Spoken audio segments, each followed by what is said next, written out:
Secretaries. Good morning, Your Excellency and your team. Karibu sana. My name is Sylvia Nasambu. I'm the clerk of this committee.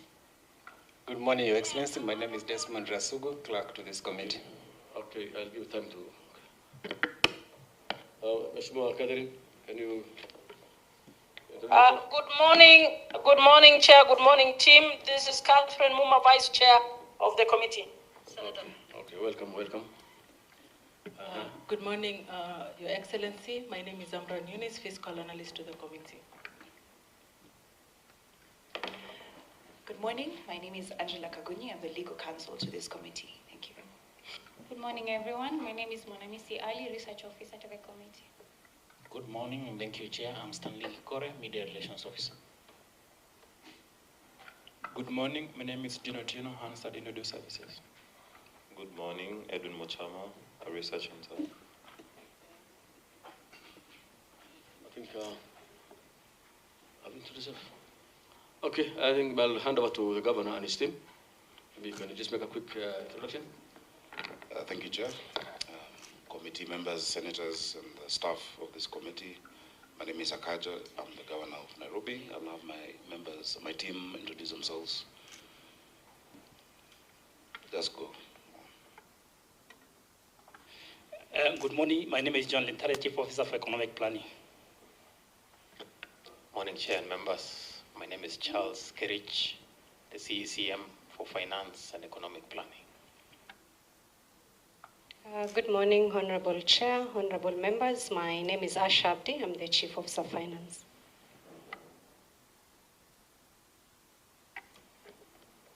Good morning. My name is Nancy Kirori, Head of Budget, Nairobi County.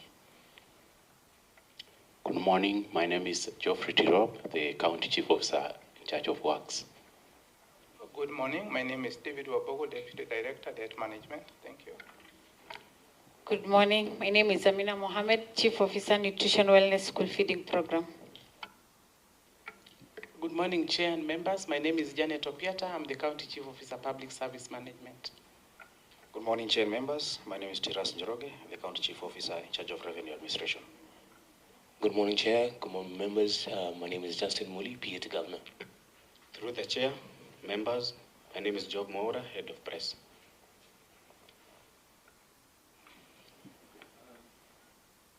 Honorable Senators and His Excellency the Governor, I want to take this opportunity again. Your Excellency, welcome. I know you're very busy, and I'm told that you had a visitor, a president from outside the country. That's Malaysia, I think. So this is the Committee of Devolution and Government Relations. You are very familiar with that. I've been told you have been a chairman one time for the same committee. So I want to take this opportunity to welcome you. We have a few things to get clarification from you. Our concerns on your development expenditures, which is actually noted as very low compared to what it's supposed to be. You are below the 5%. Your expenditure up to 13%. We also have concerns on I'm being told that your senator made a statement on development, on unfinished project, story project. And I think you have responded on that. And at the same time, your own source revenue also is not adding up very well. So we will give you the opportunity to maybe go over your report that we received. Probably you can be able to give us more clarification on that. Or any of your officers, if any, can explain. Thank you. Thank you so much, Chair. Allow me, first of all, on record, to thank you for being a very understanding chair. I'm happy to be here. This is not my first time in this committee. And I know we've had to move a meeting here and there, including this morning, where we are signing an agreement between Nairobi and Kuala Lumpur. The PM is here. We received him yesterday, and the exchange of documents is ongoing. Chair, indeed, this is a committee known to me. I've been a member, I've chaired it at some point, and I'm very happy. I'd like to also just note to you that you have some of the best staff in this house, Amran and Sylvia. Amran actually helped us solve the biggest impasse in the Senate on the division of the formula for division of revenue. And so I'm glad that, and I know that the report you have is very well informed. Chair, there were quite a number of issues raised. We proceed. I want Senator for Nairobi to go on record. Mheshimiwa Sifuna.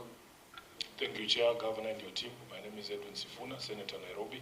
Apologies, I came in late. Welcome. Excuse me, Chair. I am not quite sure what the standing order is, but I am wondering why my brother Sifuna is dressed like a ruffian going to a market. I don't think he slept at home. Sometimes someone actually made a statement in the House. The question for, from committee to know the position of the stone projects in Nairobi. Yeah, he's talking about the way he dressed up today. Sorry? The way he's dressed up today. It's a committee meeting, so we accept him to be there. Thank you, Chairman. Thank you. Welcome. Go ahead. Thank you, Chair. I can go sequentially. The responses that we had sent in to the committee. The first one was an explanation of the variance in the approved development budget and the subsequent supplementary budget, as well as gap in the development budget allocation. Chair, 22-23 financial year. You remember this financial year was... Speak a bit loud. I'm in the village. Okay. Now you okay? Sorry, I think that is Senator Catherine. Can you hear me now? Catherine? But I know there's a network in Kakamega. She is.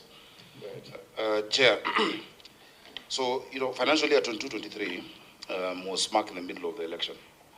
And so when we got in, there was actually late approval of the budget. The Assembly had placed the county on vote on account because the Appropriations Act had not been assented to. So effectively, the county was allowed to spend up to 50% of the recurrent estimates for the financial year under reference up to 31st December 2022. Consequently, this delayed the rollout of development expenditures during the first half of the financial year. Chair, also when we got in, we were keen to start. I think what you're seeing many counties and national government agencies grappling with now, were the first to move straight into e-procurement using the IFMIS modules, not the new application that there is. Nairobi has had a long problem of fake LPOs just generated manually, and we said we need to put a stop to that. So, Chair, immediately after inception, we were keen to roll out e-procurement operations with the primary objective of increasing effectiveness and efficiency, reducing costs, and ensuring a fair procurement process by providing equal opportunities for all parties.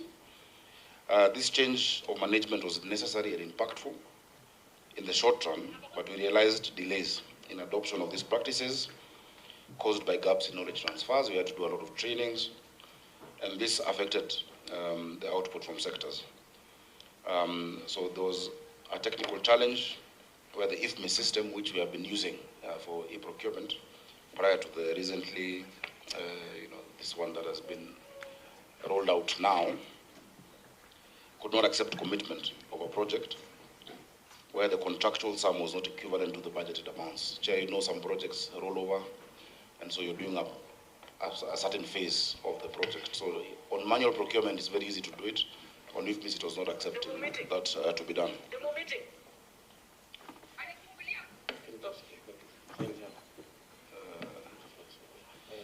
Chair, on the third question, or rather the third part of my response, underperformance of projected on-source. During the period under review, Chair, we were keen to pursue long-term operational initiatives geared towards not only enhancing service to Nairobians, but also improving the revenue performance in the long run. And so, Chair, some of that included fully automating all the revenue streams. It included moving to what we call the unified business permit. Chair, before that time, Nairobians would have to get up to 6 different licenses to do business in Nairobi. You have to get a fire certificate, you go to another building for your advertising, you go to another place to get your food and hygiene, etc. And so that is when we were rolling out the UBP. These interventions were successful ultimately, but in the short run it affected because of delays in adoption. And Chair, if you look at the breakdown then of the on-source revenue, you will see a steady increase from the amount I found it at around 9 billion to the first year at must be 10.5 billion. And then we moved up, Chair, to 12.5 billion. The last year we've done around 13.8 billion. So there's a steady increase. Those interventions took time to bear fruit, but we moved from 9 or from 10 to now 14 billion. And this year we project 20 billion. So Chair, when you look at on-source revenue on its own, you can see a great increase. But if you compare it to your target, it is not yet the targeted on-source. But it is an improvement. It is the highest we ever collected. This year we target 20. And we're not just targeting blindly. We know the interventions we put in place, including passing laws like our county rating bill, regularization of unauthorized developments. There are many developments that over time have been done without them coming into the system, and many developers have asked for that window, and many such interventions, Chairman. Chair, the compendium of projects undertaken in the county. So just to emphasize that point, a county can set a low target and surpass it. Chair, if I had put the target at 10 billion, you would be praising me that I have over-surpassed the target and done 13.8. And no county has done 13.8. But when I put my target at 19, you look like you have not performed, but in essence, you've actually delivered greatly compared to past trends. Chair, on the issue of projects, I have attached an analysis of the projects, Annex 1, in the volume that we have given. A list of the stalled projects and the reason. Chair, we say generally there are no notable stalled projects, but you have delayed conclusions. Usually you look at the medium term, and it is said it's told if there's no budget provided for it, it is not in your CIDP, it is not in your ADP. And so it's just the issue of resources. And I've listed how we're reviving each and every one of those projects and that we provided for in the budget. This last financial year, Chair, we really resisted inclusion of new projects so that we can conclude all the projects that have been ongoing, because it is really a waste of taxpayers' money when you start something and leave it. The first financial year, Chair, I had to revive projects from the first administration that had completely stalled, and the second administration, like the Dandora Stadium, some of the fire stations, some of the social halls, and I'm glad that we've concluded and we've made quite some progress on those. Additionally, there were projects under the previous NMS and projects during this administration. We've discussed some of them in other committees. My senator had raised the issue of the health relay projects, which we discussed, Mama Lucy and Bagathi, Mutuini, that are now nearing conclusion at 80–90%, and some of those markets. There was a delay in novating some of these contracts from the national government. Remember, the Auditor General passed a position that all the pending bills under the metropolitan services be paid by the national government, because it was a national government entity during that period. They have had a delay. It is how they appropriate every year. They are not yet concluded. We found a pending amount of 16 billion that would have been very unfair to load onto the county government. Chair, there's also the list of these pending bills under development expenditure and generally in the county. Chair, if you look at that, list, Chair, when we came in, we found pending bills of 100 billion outstanding liabilities which is, it's a crazy amount, 100B. Then you add 16B under the Metropolitan Services. Chair, we have since reduced it from 118 billion to 86 billion. Chair, I think by all means, by all measures, that should be quite commendable. And there are a number of interventions we've made to reduce those pending bills, outstanding liabilities, including even negotiating with some of these suppliers, vendors, including legal services. We found a pending bill of 21 billion just for lawyers, which is, and I think we need to have that discussion at some point. And after the first task force which we put in place that looked at the legal fees, that was chaired by senior counsel, Kamudo Eganjo. He's not senior counsel, but he's a senior counsel for all intents and purposes. And also by my county attorney, we've been able to reduce that to around 10 billion. We've halved it already. And many are willing to negotiate. You find one person charging the county 1 billion shillings, for legal services, yet it can actually come down. We are now at 86 billion in terms of outstanding liabilities. We are currently undergoing a process that I've been able to appraise the Senate on, where 67 billion is about to be written off. A lot of these are on-lent loans to the county, to the city council, the defunct council, especially for water, infrastructure, lab trust, lab fund. Some are to government agencies or government-related agencies like Kenya Power, KRA.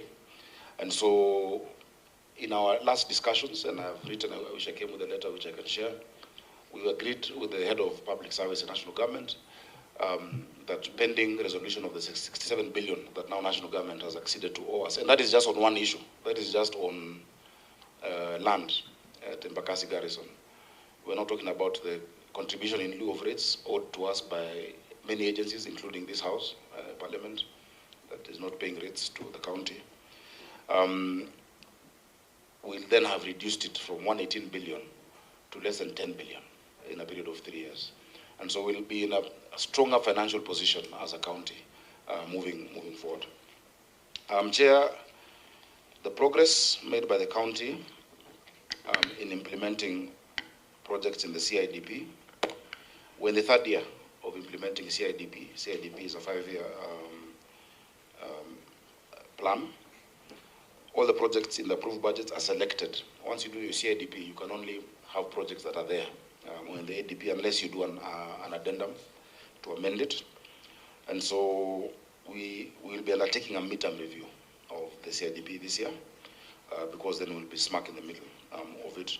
But we've provided in Annex 4 of the first volume a brief report on the CIDP implementation. An explanation of expenditure on personnel and monuments in the county. Chair, we hold that there is no expenditure in personnel and monuments in as much as it is high. Chair, we have an approved staff establishment of 23,761 staff in Nairobi. But we have in-post 19,000. So we've not yet gone over the establishment. And I always hold that Nairobi really is a service county. We actually need more staff. We are understaffed. If you even do a ratio of the number of national government staff vis-a-vis the population of Kenya, compared to the number of the population of Nairobi of 7 million, being served by 19,000 people. In Nairobi, you want to see nurses and doctors. You want to see people sweeping the streets, cleaning the city. We still are below. But all of this is an issue of a small pie, sharing a small pie. Unless we make a bigger pie, And I'll give you comparatively many cities. Population of 2 million people, 53,000 staff. Population of 3 million people, I know one with 75,000 staff, One hospital, for instance, Mama Lucy Kibaki, alone, has 1,500, 800 staff, members of staff. Mama Margaret needs 1,200 to fully implement it. And right now we're at, a third of that. We're now about to complete 300 bed capacity in Mutuini. We're at 85 to 90%. That will need another, few hundreds of staff. And so the solution that we're seeing as a county is then moving a lot of these entities into semi-autonomous corporations so that their payroll and staff is dealt with at that institution without transferring it to the national government. So that those ratios can align. But if you ask me, the one-size prescription for all counties that it must be this percentage doesn't make sense for some of the service counties like Nairobi, I think Mombasa, Kisumu, because the nature of development and the nature of services in a rural county compared to an urban county is extremely different, Chair.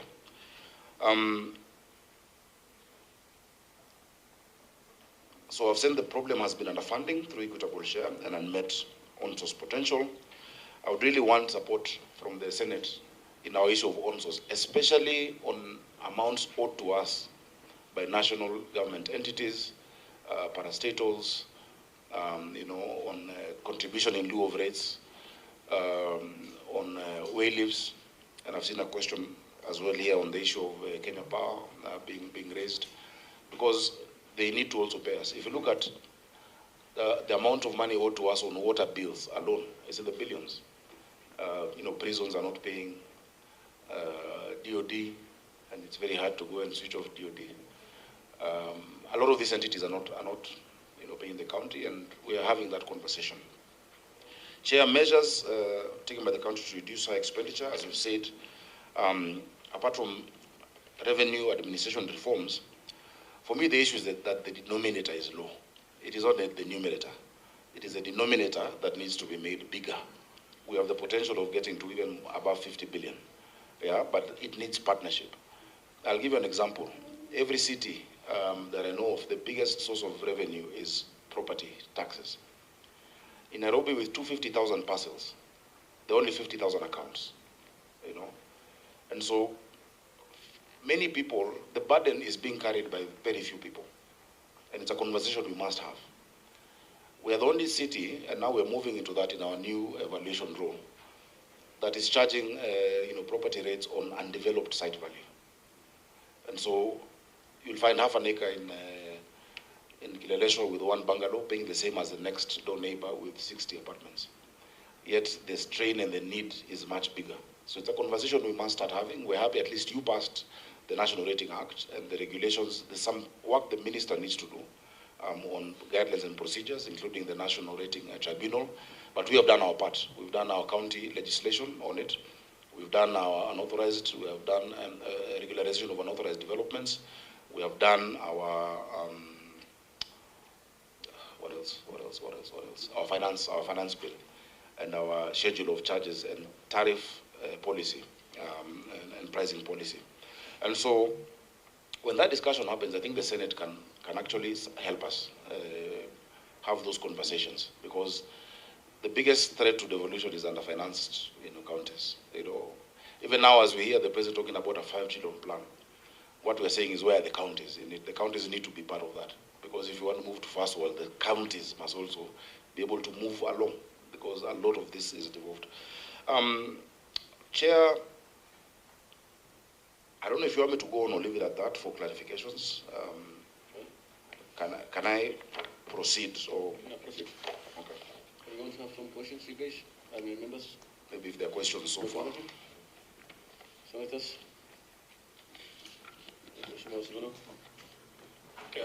Governor, I'm still just going through your responses here.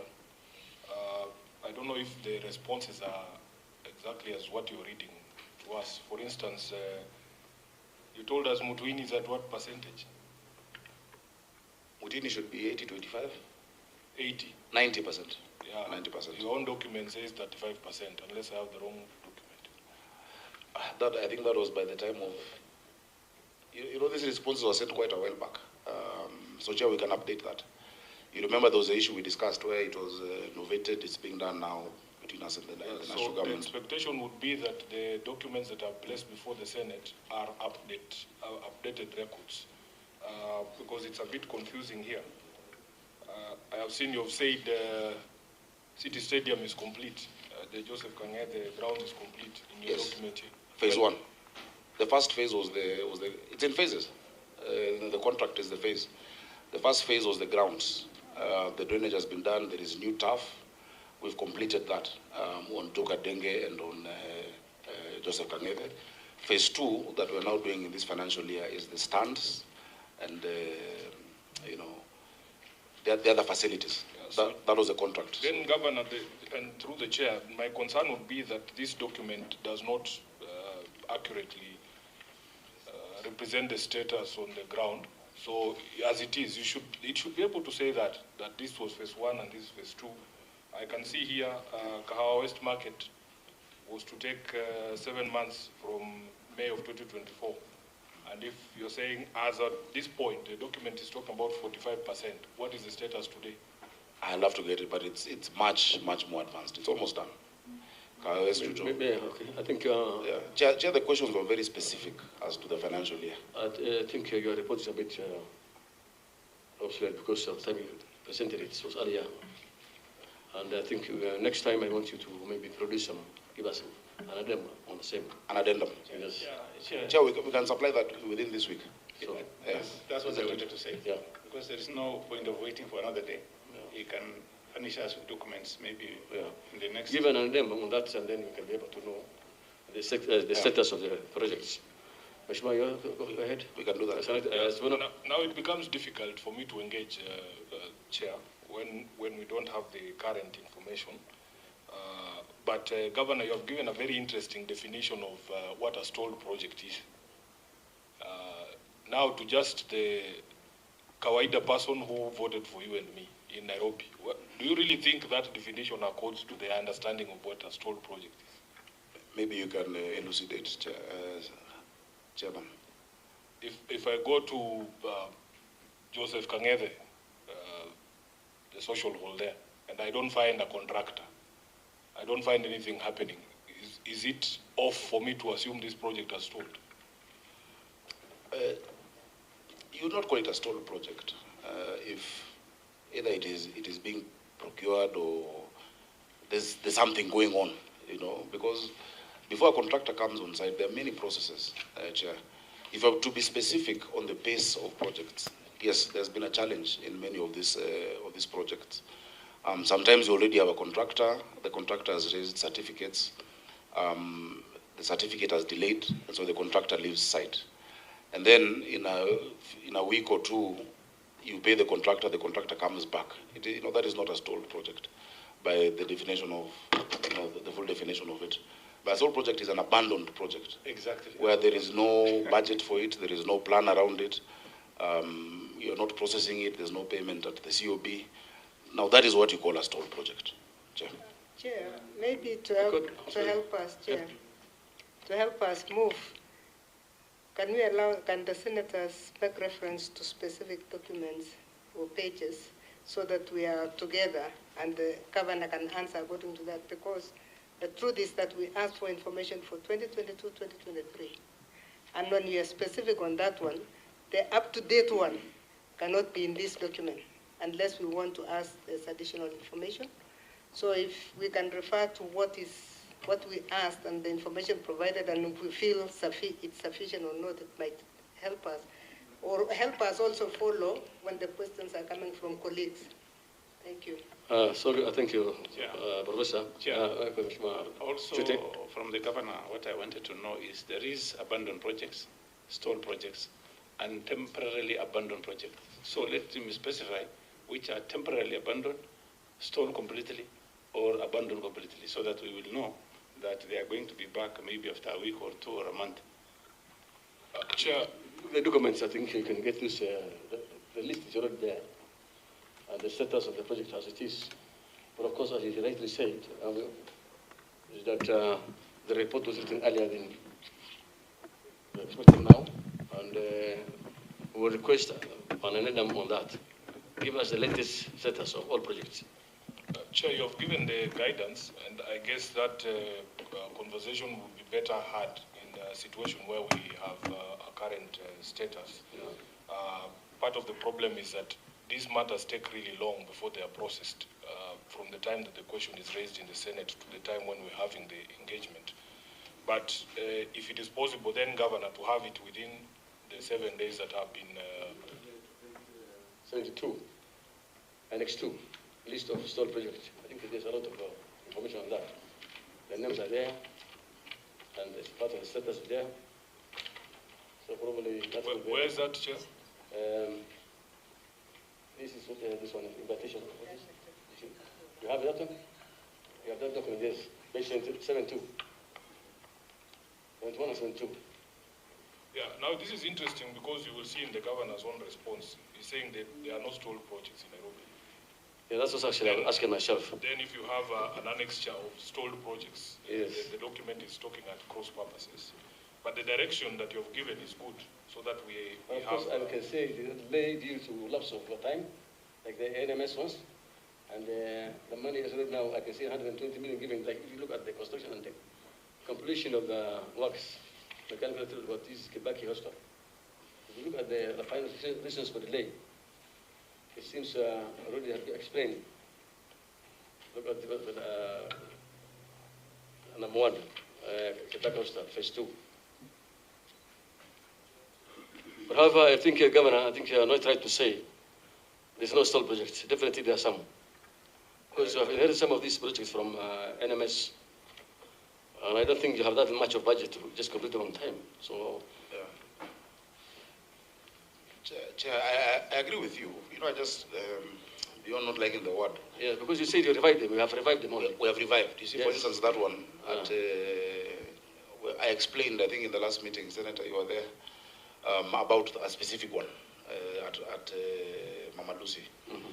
That now it is back on course. You know, we have done the recontracting. It had stopped because of the expiry when it was still at NMS. Okay. And so even when you maybe ask, let me just help. Let's agree on one thing. You know, and then them give us the project name, the status, what percent of work done, and what's remaining. So and Chair, maybe time of completion. When do you plan to complete it? That might take more than 7 days. Chair, point of order. Yeah. Chair, kindly allow me to register my presence. Sorry, I've just overlooked. Thank you. Go ahead. Paris Tobiko is my name, a member of the committee. Thank you. Thank you. Welcome. So how long will it take? That will take you? How long will it take you? How much time do you require for that? Maybe 14 to 21, because, Chair, you have to take your project management units to each and every site. We have 85 wards, and there are very, very many projects in all the 10 sectors. And so we have to get the exact status. I wouldn't want to bring inaccurate information. If you give us that, then allow a written submission, so that by the time it comes, it is up to date. Because we know we've had issues of scheduling here and there. And Chair, I would also like, because I know you're going to visit some of the projects, you know, that we can actually look at some of those together. So if I think 21 days be okay, economic planning, 21?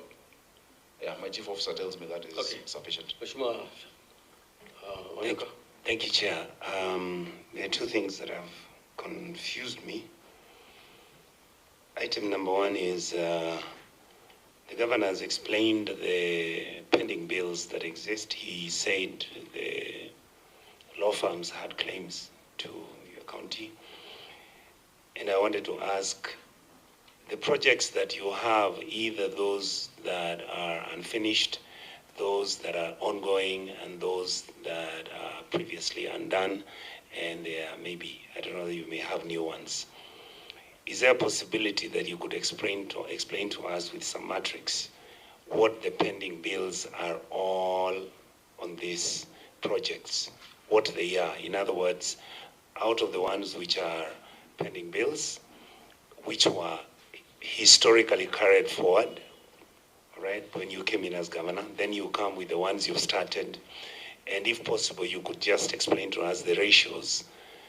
Since you took over the governance of Nairobi City County, has the amounts of your pending bills, and I also listened to Governor Yu to explain that you have actually brought out some of them down, but I'm now zeroing in specifically on the ones for the construction of the projects.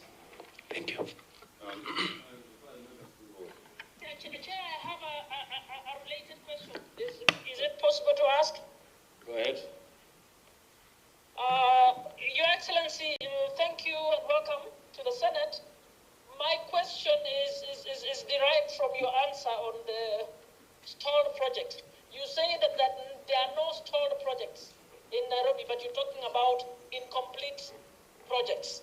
So I would want to understand, one, whether the previous Nairobi County governments completed all the projects they began, so that you don't have any that is not stalled, or if you have been operating as a going concern, which is something that this committee would like governors to start doing. Did you come in and proceed to place budget on uncompleted projects and completed them? And so we want to understand what you mean by incomplete and stalled. And I would want to know, hopefully we can get a list of what was begun in the previous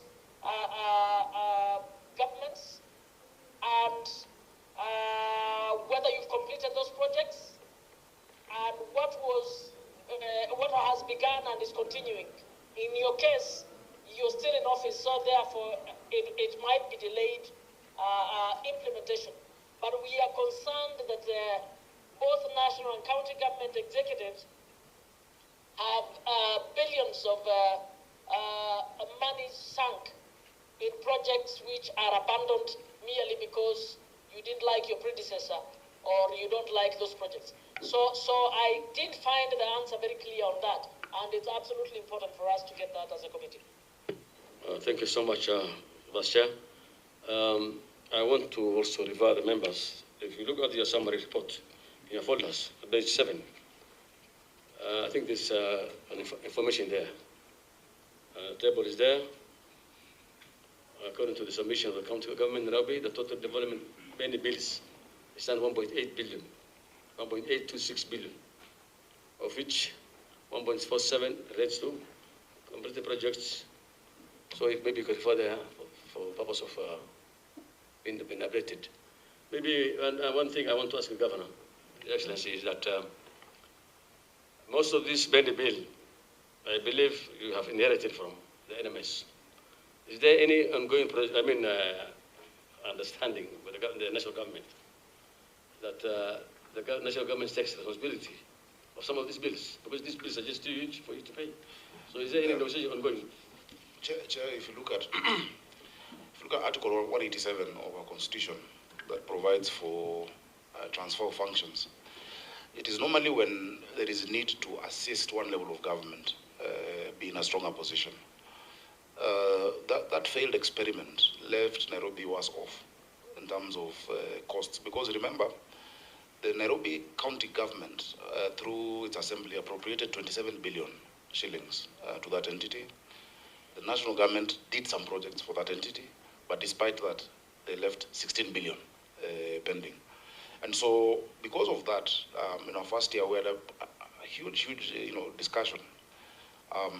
With that time, the office of the president, I think the State House Controller once even came to this house, and we agreed that those bills will be paid by the national government, including even gratuity for staff. So what we have seen them doing, because they did the final handover report to us, that was done. We have seen them year on year appropriating some money through the National Assembly to settle those bills. So the pace is not quick, and that delays handing over. And even when I said we have no stalled projects, if you look at what I've listed, a lot of them are what had remained under NMS that is now being brought back to us, and then before my time. Yeah? But within our time, all projects have been funded. Further to that, Senator Chair, there are no projects that we have said should not be completed from previous administrations.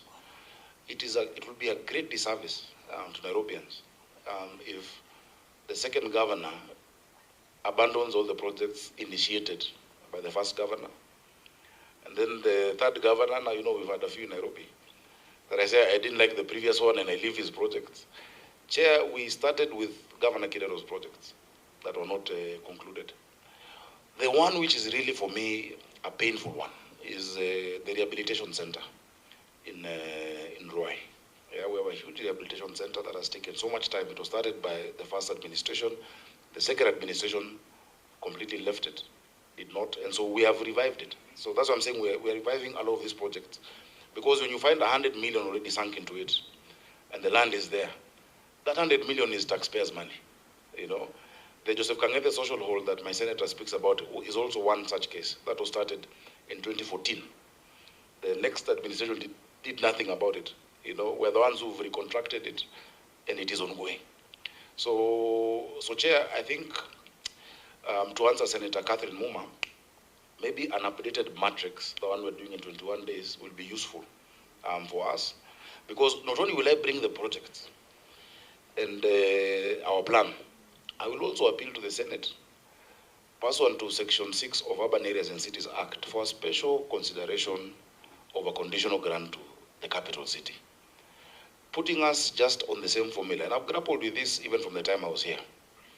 Having us on the same form, and I don't want to belittle any other county, but there are certain things that a capital city must have addressed as a matter of national interest and national priority. I keep giving the example, if Engineer Tirop's sector does not get allocation and he cannot pay the lights, it's a national security crisis, for instance, for the power. And that is why, we have negotiated and have now written to the Ministry of Energy that for Nairobi City, if you look at your power bill, all of you pay power in Nairobi, I'm sure. I don't know, Senator Perez pays Tobiko, whether you stay in Nairobi now. But in your power bill, you will find an amount called REP. That REP is rural electrification. And you pay your bill in Nairobi, a huge amount, almost 3.4%, is going to rural electrification. But you need street lights outside your house. And so I've told EPRA and the Minister for Energy that for Nairobi, the REP amount, because the Nairobi power bill is 8 billion every month. Or rather, Nairobians pay 8 billion to Kenya Power. If we had 3% of that 8 billion,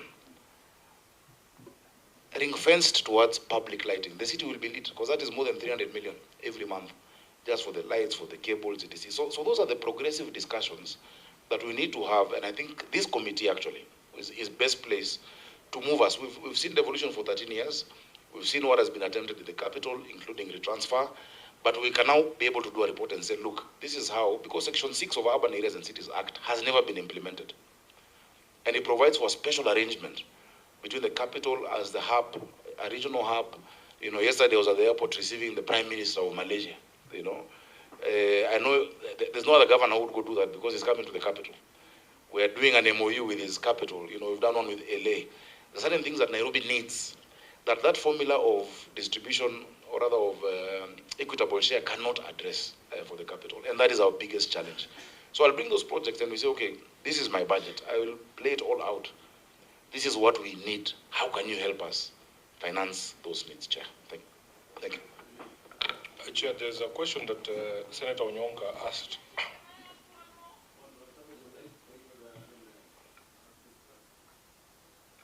There is a question that Onyonka asked that the governor has not responded to, but perhaps just to jog the memory of the committee and Senator Onyonka. There is a report by the County Public Accounts Committee, which was adopted by the House, that looked at the fiduciary risk exposure of all the counties. And I have to read this definition for fiduciary risk so that you understand what we're saying, Chair. It's an assessment on the level of misapplication and misappropriation of resources. This relates to the likelihood that funds are not used for the intended purpose, do not achieve value for money, and are not properly accounted for. So the total risk for all the counties was 532.6 billion. That fits in that definition. And Nairobi was leading with 157 billion such amounts. Chair, the total value of stalled projects is 7.59 billion for the all of the counties. But out of that, Chair, you'll see for our 4 hospital projects alone, we are talking a total of about 1.36 billion Kenya shillings. So it's a serious issue. governor, and I wish that we would focus on that before we start looking for governors of LA to come and sign agreements with us. We need to resolve our own issues here. We finish Joseph. We're not doing that, Senator. But I agree with you, and I'd love to see the report Chair. on fiduciary risk. It will be important to look at it. If you can share, please. If you have the same number, I just forward to you right now. The number is this. I think you need to have conversation on that, the two of you, and maybe you can even advise the committee to help you on that.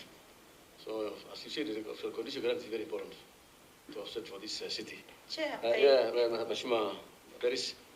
Chair, I wanted to make a follow-up on the, on the point that the governor was trying to say that Nairobi should be looked at a bit differently from the other counties.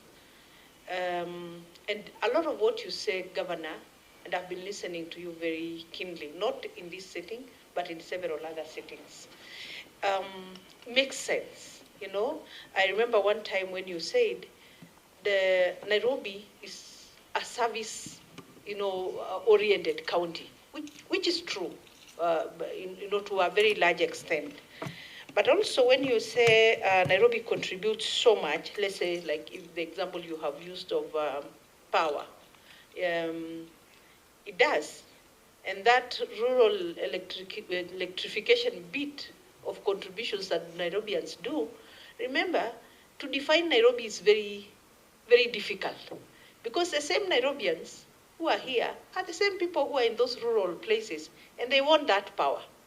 And you are Nairobians also, a lot of people working in Nairobi are living outside Nairobi.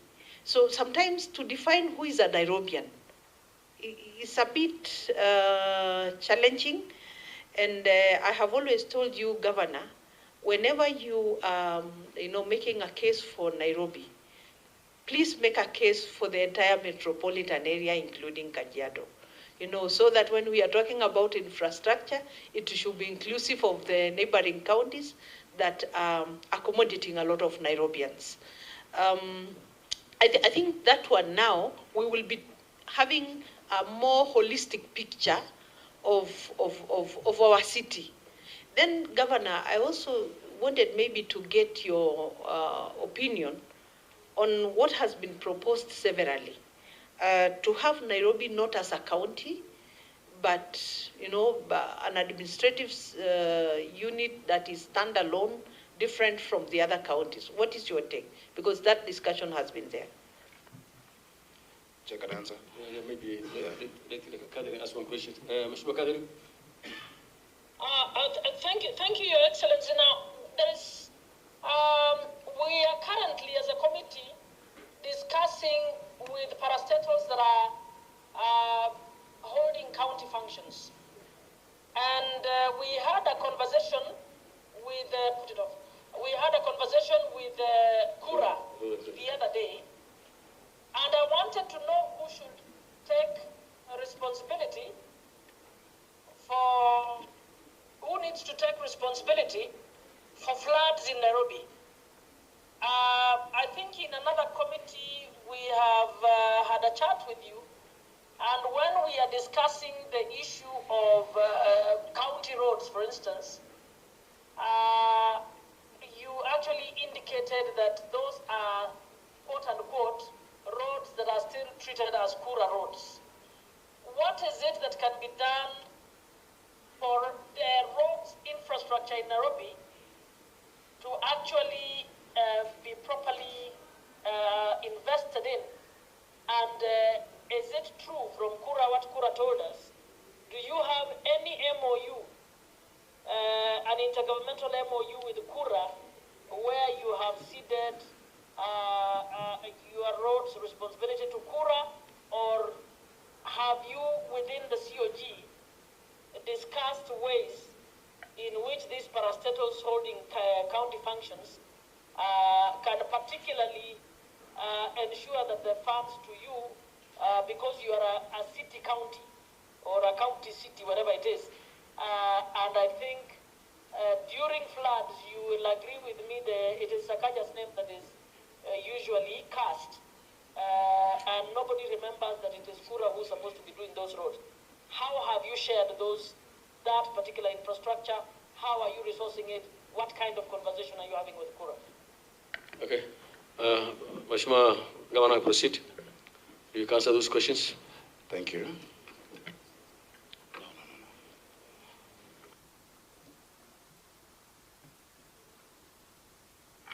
Chair, sorry, I'm just giving an instruction. Chair, thank you for those questions and those comments and thoughts. Allow me to start with Senator Perez Tobiko.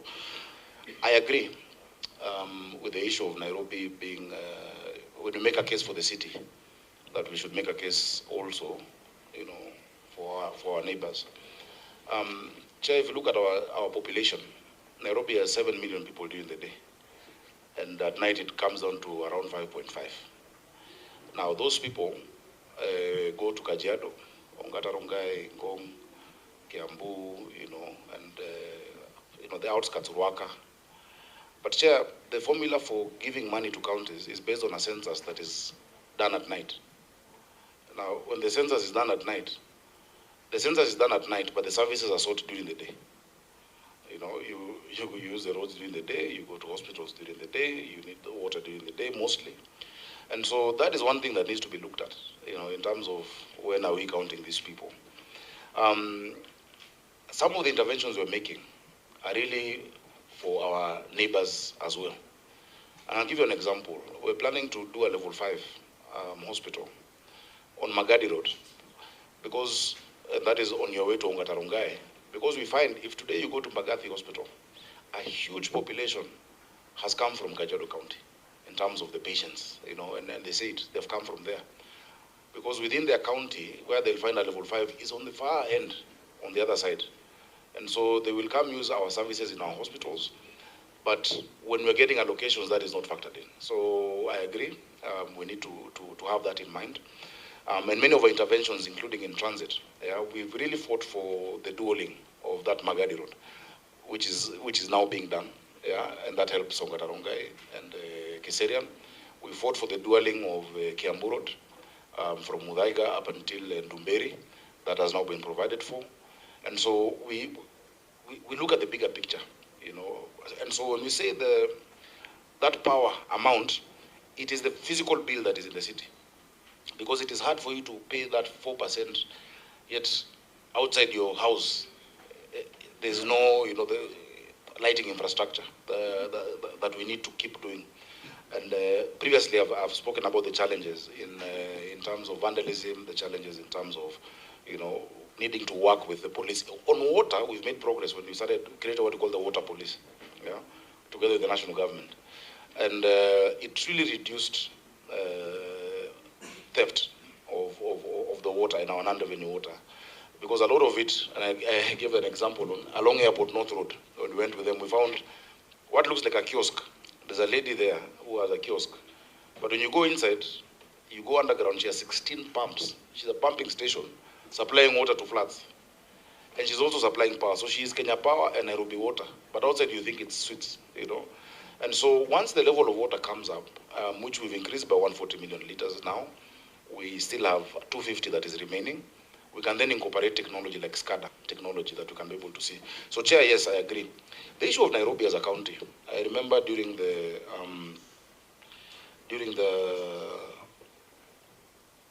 constitution making, or rather BBI, the BBI process, when there was those suggestions, I went and made a case together with my MPs that time when I was in the Senate, that world over, when the most thriving center, whether it is economical, has really grown, and you want to set an administrative capital, you move away from the city. You move from Dar es Salaam to Dodoma. You move from Lagos to Abuja, Federal Capital Territory. You move from Sydney or Melbourne to Canberra. You create a district of Columbia, like in Washington, D.C. You don't convert that which is already thriving, that actually has more than 10% of the population. If we say devolution is the biggest gift of our constitution, why would you deny 10% of the population that? Those who are in Nairobi. That lady in Mutwili, that lady in Kayole also needs to have a governor. She can talk to an MCA. And so we hold strongly, Nairobi should remain as a county, but we should look at the financing and some of the structures of governance. We've just passed our legislation on boroughs. We've created now 6 boroughs in Nairobi, where we've brought in a number of constituencies. So the Northern Borough has a number of constituencies. Eastern Borough, I've appointed borough managers last week. And in these boroughs now, you've stepped down the administration such that the person looking at solid waste in Dandora and water is not the same person thinking about it in Langata, and they have some budget and some form of, it is a structure that has better absorption than just a constituency. A constituency is not economically viable per se for economic absorption, but a borough with 3 of them coming together, because we have 17 constituencies, then is a better way of engaging and through doing public participation. So that is my position. And that is why Section 6 and the whole Urban Areas and Cities Act talks about that special relationship and additional funding. And you'll have an easier time, even when you're doing division of revenue, if you remove Nairobi from that formula. Just remove Nairobi from it, possibly in Lamu, because when you do a normal distribution curve, there'll always be 2 outliers. Nairobi on one end, Lamu on the other end. And you'll have no equity in the middle. But if you remove those 2, because of that huge discrepancy, you will see other counties actually getting closer to what they require to function. And then we finance Nairobi differently. And we finance Lamu, and I think there are 6 counties that have been getting less than 6 billion. That's a proposal that you can consider. Chair, on the issue of Senator Muma, on the issue of flooding and roads. Chair, there's something that the late former Prime Minister kept saying that I don't think people listen to. The agencies of Kura, Kena, and Kera were created before devolution. They were created when he was the Minister for Energy, because a lot of power was concentrated in the office of the Principal Secretary. And so there was a need to have these agencies to do a lot of that work. Once devolution has come in, and the court ruled, though the National Assembly went to appeal and there's a 1-year stay, there are only 2 categories of roads: national roads and county roads. If you look at the amount of money, and that's what I'm asking for, the amount of money collected nationally, the amount of money collected nationally on the fuel levy is around 119 billion. Yeah? From that 119 billion shillings, county roads are 70% of the roads in Kenya. But you want to give all counties 3 billion. You've securitized, it's 25 shillings per litre. You've securitized 7 shillings. You've got an additional money. If counties are actually 70% of all the roads in the country, the amount of money going to counties for roads, 70% of 119 billion, should be around 83 billion. Now from that 83 billion shillings, what we will get as Nairobi will be able to finance it. So Senator Muma, many of these, if you list the roads that flood in the city, start with the expressway, it is under Kenya, it is not Nairobi. Mombasa Road, Uhuru Highway is a flooding hotspot, it is under Kenya. Ojijo Road, Kipande Road is still under that agency. We've had to go tell them, please sort this out, because on Kipande Road you have a 1.2 meter drain draining into 0.6 perennial flooding. When they sort it out, it stops flooding. Jogo Road, the whole of Jogo Road, including the trash there, is Kura. Juja Road, Agwins Kodek, all the roads you use. But the blame comes squarely to the county. So I can even share correspondence that I've done. I've listed roads that have been having that problem and told the Minister for Roads, please sort this out, or let us come up with a program together. We've costed one at 1.5 billion to sort out the entire issue of drainage and where new roads should be done. But there are roads under their current mandate. So either sort it out or give us our share of that money to sort out those roads. And the Senate really needs to come out strongly on that issue. Could I, have you finished? Because it was an addendum. Okay, you finished now. Yeah. So the challenge that we currently have, there is no agreement. Senator Mu asked, we have a current intergovernmental agreement with Kura or Kera on, classification. Classification of roads was done by KRB. That classification is what has been ruled to be unconstitutional. So county roads should be classified as county roads. If you look at the resources, then because people drive on on these roads and they buy fuel, that fuel is what is contributing to 120 billion of fuel levy. Why don't counties then get 70% of that 119 billion? That is a case that we need to make, and I think the Senate is best placed to make that case. For now, the allocation we've gotten on a road maintenance levy is 120 million shillings. But if it was based on the 83B, yeah, if you look at even the formula for allocation, Nairobi would be getting possibly close to 10, close to 10 billion of that, and that would sort out completely all the issue of potholes, drainage, all the issues of the walkways which we keep trying to do, that we're increasing, because that is what a capital city needs to look at. So it's a struggle. Despite all that, we're putting money, onto roads. We are working with the current situation. Currently as we speak, there's 2 billion worth of roads that we're implementing with Kura in Nairobi.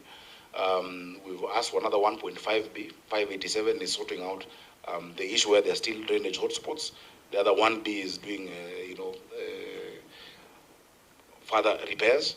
Across the city, if you go today, you will see a lot of roadworks. It has come out through that program, and we'll continue doing it. But fundamentally, that question that Baba was raising, that 1 year break that has been kept by the court, I think we need to come out strongly on the road maintenance levy fund. Chair, I can leave it at that for now, kindly.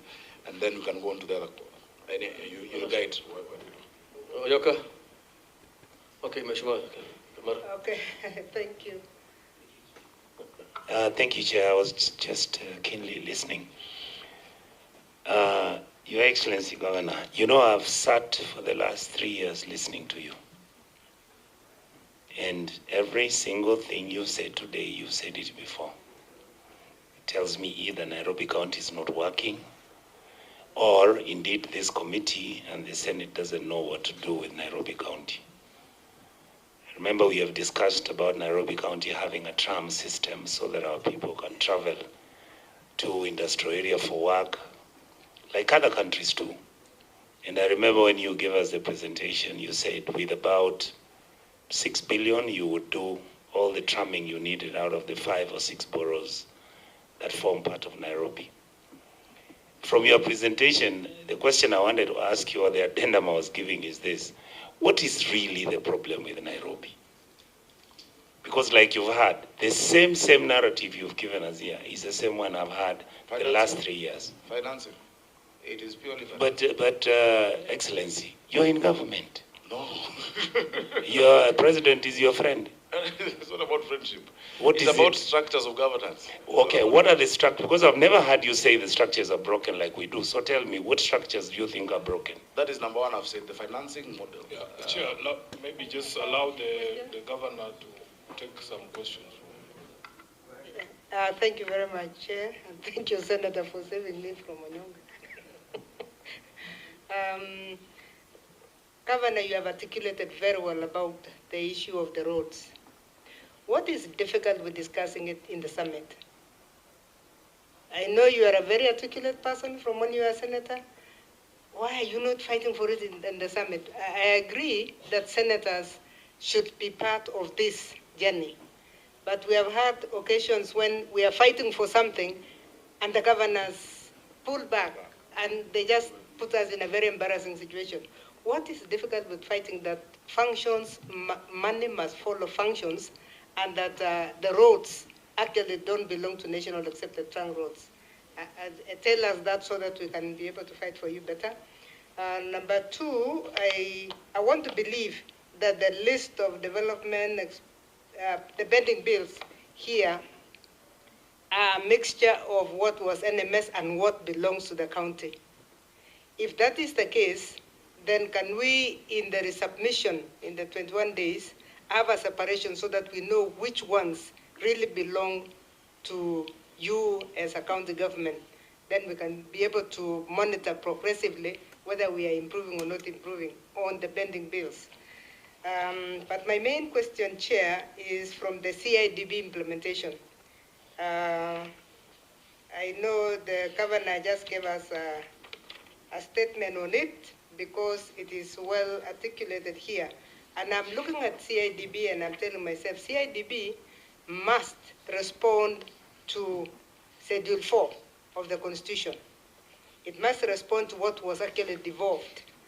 And of course, you have avoided what we are going after in our education committee, that there should be no bursary in your CIDB. I don't see bursary, but in these 5 years, we suspect you have also paid that bursary without indicating here.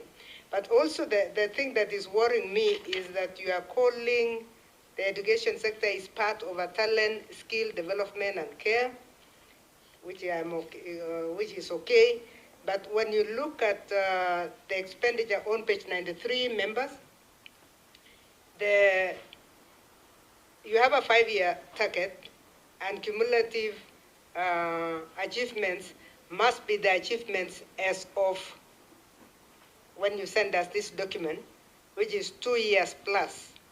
And I'm asking myself, construction of ECD centers was only at 30 out of 100 target for the 5 years. We are already midstream.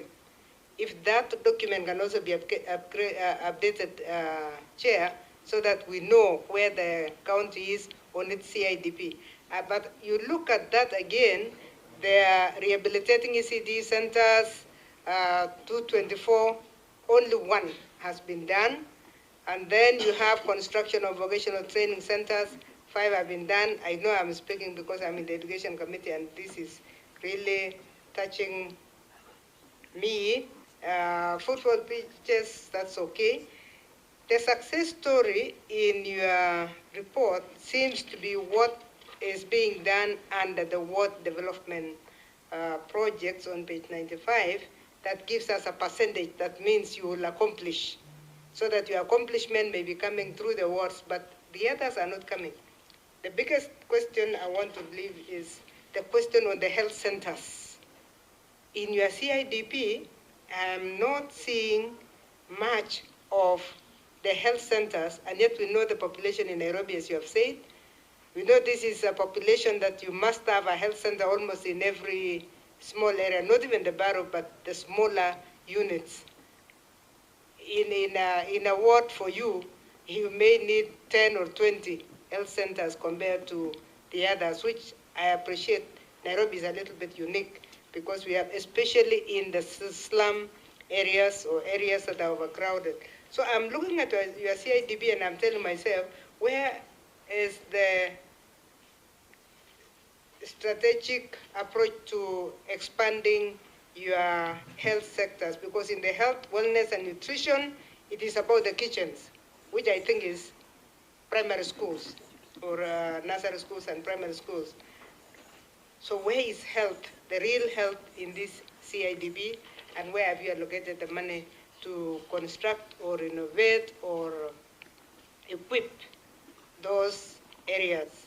The overcrowding in Kenyatta Hospital is very worrying. And that's a level 6 hospital, which has nothing to do with devolution in Schedule 4. But we are expecting that in these crowded areas, you even have maternity areas, so that we are not taking women are not being ferried from Nairobi West all the way to Kenyatta Hospital. Where is it in your CIDP, Governor? Thank you. Thank you, Chair. First of all, Governor, you know we are on the same page when it comes to the Urban Areas and Cities Act. And this is a law that was passed years ago. You are preaching to the choir, because we are not the people to persuade. That is the conversation that Senator Onyonga was inviting you to, that what we lack is actually political will in the highest office in the land to just be able to support these programs. And he was saying he has seen you with him a few times. He's your friend. Those are the conversations we should be having with the president. For us, we are sold on the idea. We are the biggest supporters for this particular argument you're making. Secondly, Governor, how is it that you see this thing you call barrows? I remember quite clearly it was a campaign promise of yours. We are 18 months to the election of 2027. How can it be that now is when you're setting up these barrows? And you've said correctly yourself that Nairobi is a services county, and I agree with you. You can try and shift all the blame to the national government for these roads, but you will agree with me also that part of the problem is our the management of our, what is it called, waste management and garbage collection. We had the public participation on our annual development plan in August. And all these places, when you go to all of these constituencies, people are complaining about the inability of the county government to collect garbage. You know the famous road in Kawangware there, is it called Salim Road? Yeah. So you have to agree that even the failure to provide those services contributes. Garbage in our drainage is actually one of the contributing factors for the blockage there and then the subsequent flooding. So, and then year on year, Chair, you will agree that the revenue due to Nairobi under the shareable revenue has been growing, Governor. So the expectation would be from those of us in the Senate is that these new additional resources that we push to you every year, we should see some changes in just one thing, even if it's just that garbage collection alone.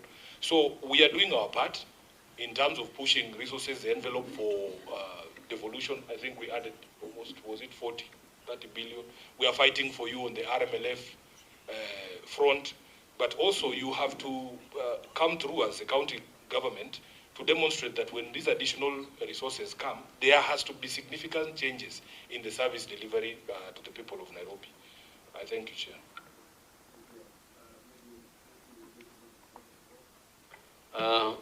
Mine one is actually, the other day, the national government was creating some more, I don't know what they call them, sub-counties or regional counties, whatever, sub-counties, I think, in Nairobi. I don't know how that will help this city in terms of security and everything and services, where the national government is actually chipping in within their administrative units, any services they're giving to the city. Two, according to what we have here, there's a lot of big outstanding pension deductions. The pension deduction is not actually submitted. According to what I have from your report, is that there's 91.17 billion outstanding unpaid. And you know, this is actually impacting so much on this. There is social welfare. So why is this money not being deducted? I mean, why is it not submitted to the social deductions? A pension, the remittance is not done to the social deductions, to the respective institutions, like LabSec and Long Funds, all these things. I can see there are 3 of them that were supposed to receive money as of 1st October 2024. The total outstanding pension bill, or to 3 pension schemes reported to the Retirement Benefits Authority, amounts to 91.17 billion, reflecting an increase of 73.4 billion as per 31st 2023. So maybe you can also help us on that. There's Lab Trust, there's Lab Fund, there's NSF, there's PSF, CPF, all this. Chair, let me. Oh, okay. Chair, I have a very specific question. Chair, if you look at on-source revenue from Narok County, it's at 5.6 billion. Narok? Yes, currently. Then Machakos, not Machakos, Kiambu is 5 billion. That makes a total of 11.6 billion. So having looked at what the Governor Nairobi presented today, his collection is 13 billion. And most of these collections, on-source revenue from Narok and Kiambu, are mainly from hospitals, almost 50 to 60%. So I'm just wondering, Nairobi City, with so many hospitals, a lot of collections from the land rates, single business, parking, building permits, he's collected only 13 million. And the statistics show that he can collect up to 60 billion if they are effective. So I want to ask the governor, why are you collecting that minimal amount of money while other counties are collecting billions, almost half of what you are collecting? Narok County, for example. What is going on, Governor? Sorry, he's saying there's a county collecting more than us. Yes, the counties are collecting. If you look at, no, don't look at Nairobi. Nairobi is a big county, you know. Your collections, Nairobi. Now, your collections by the governor. Nairobi collected 5 billion shillings. Because they have the park. And you collected only double. They have the national, the Masai Mara. That doesn't mean that Masai. Yes. Yeah, but you know the daily collection of Masai Mara? Is the main collection from Narok is even health centers. Yes, almost 50%. No. Okay, I think let me answer. We might differ. He's talking about the FIF. Yeah, and on I've got so many hospitals. On FIF, Chair, the money stays in the facility. The money remains within the facility. No. That money is not used for anything else. It's facility improvement. And it has gone up. I think the last year was how much? 1.3 billion shillings, which is more than the own source of so many other counties. Yet we don't have as many hospitals. We have 124 hospitals. You'll find counties with 200. You remember when the issue of bank accounts came up? It is because counties have a bank account for every health facility. And you're saying some, Bungoma, I don't know who, let me not mention. And we were explaining that the Auditor General needs to be fair. Because the same law we've passed here, the law says that open an account for every facility. Then now you do an audit and say counties have too many accounts. Yet it's the same, you're the ones who said every facility. So FIF stays in the county. Chair, we've been making a case. In the same way Masai Mara, the county government of Narok collects. In the same way Amboseli was handed over to Kajiado County. Nairobi National Park, which is almost an eighth of this county, should also follow suit. It is not fair that that is being applied selectively to Kajiado, and I saw a big function where they have gotten now a Amboseli Park. Did you make a request? Sorry? Did you apply for that? Oh, we have written severally. We have written severally. In fact, the first proposal that was made by His Excellency, the President, was that you do 50-50 revenue sharing. We have raised that severally in the summit. They say we're still working on regulation, we're still working on, and I keep telling the Waziri, Rebecca Miano, you know this is English that you're giving us. We know how much the revenue of the park is. We should just send you a bill and an invoice. Because the park being in the city constrains a lot of other development. Remember, that is more than an eighth of our land. Even if we only charge rates for that entire piece of land, it is a lot of money. So that would contribute to what other counties are able to make. Our revenue is 13.8 billion. It is the highest historically ever collected. Even during the time when, I don't know who was asking about national government running the city. When NMS was running Nairobi, they only did, I think, 8 or 9B. And they had everything, including the military and the bombs and the guns, but they only did 8B. As through technology and persuasion and, good analysis, analytics, data is helping us. A point of information for the governor about the issue of Nairobi National Park in comparison to the Amboseli National Park. Governor, you could charge the rates on that land. I don't know, you'll be charging the animals. But let me tell you, the wildlife from Nairobi National Park, the residents of Nairobi have occupied every space that would have been available as a dispersal area for that wildlife. So actually, your wildlife are now, the dispersal area is in Kajiado, our pastoralist areas where our livestock should be feeding. So actually, Nairobi National Park should also be handed over to Kajiado. Chair, since Senator Appears and the Kajiado people have gotten something, they should help others also fight for themselves. Also think about your neighbor. We can discuss the animals later. Chair, let me go to other, substantive issues. The issue of pension deductions. Chair, previously there was a lot of unremitted statutory deductions in the county. If you look at LAP Fund, it was coming to, I think, 27 billion, and we've cleared the principal. We don't owe them anything in principle. We only owe interest of 7 billion where we're negotiating. LAP Trust, their bill is 32 billion, 6.8 billion principal, 26 billion interest. Chair, our discussion, including that committee that you said that met in Treasury, and I went and sat with them, is focusing on how the interest needs to be calculated. Remember, LAP fund is a DC fund, a direct contribution fund.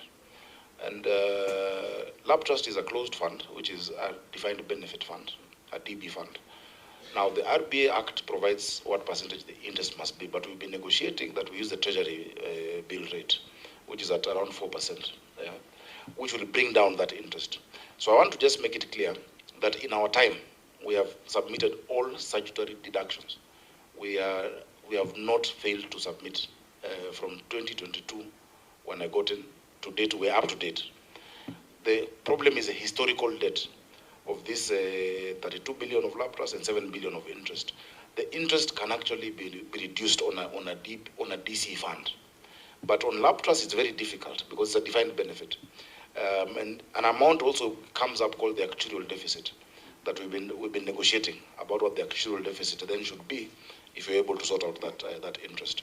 Now, what we agreed, because I've given you the progress on this other amount of 67 billion, and the letter that I wrote then to the head of public service was that while we continue to fulfill our outstanding liabilities, the historical debt be paused so that we can do either debt swaps or write-offs. What I don't want to do is what previous administrations have done in Nairobi, where our land, for instance, Mariakani Estate was given to one of the entities, LAP fund, the citizens were then, the rent goes up. Because these houses of ours, it's a social thing, it is not for profit. There's no other place you'll pay rent of 3,000 or of 10,000. Now, once you commercialize it into a transaction, then you disenfranchise that citizen. So we're looking at how part of that debt owed to us by national government, they can be able to take over those loans and sort it out. That is why I said we're at 86 billion. Our discussion is on 67 billion that they owe to us. Once that is dealt with, we'll come to around 10, and then we raise our charges. If you go out here, Arambe Avenue, all those parkings that are cordoned off, some ministries have been paying, some have not been paying. I must say there's been now an improvement, because the law that you passed said that for contribution in lieu of rates, or CILO, or rates, instead of me billing every ministry or every national government entity, we write to the National Land Commission.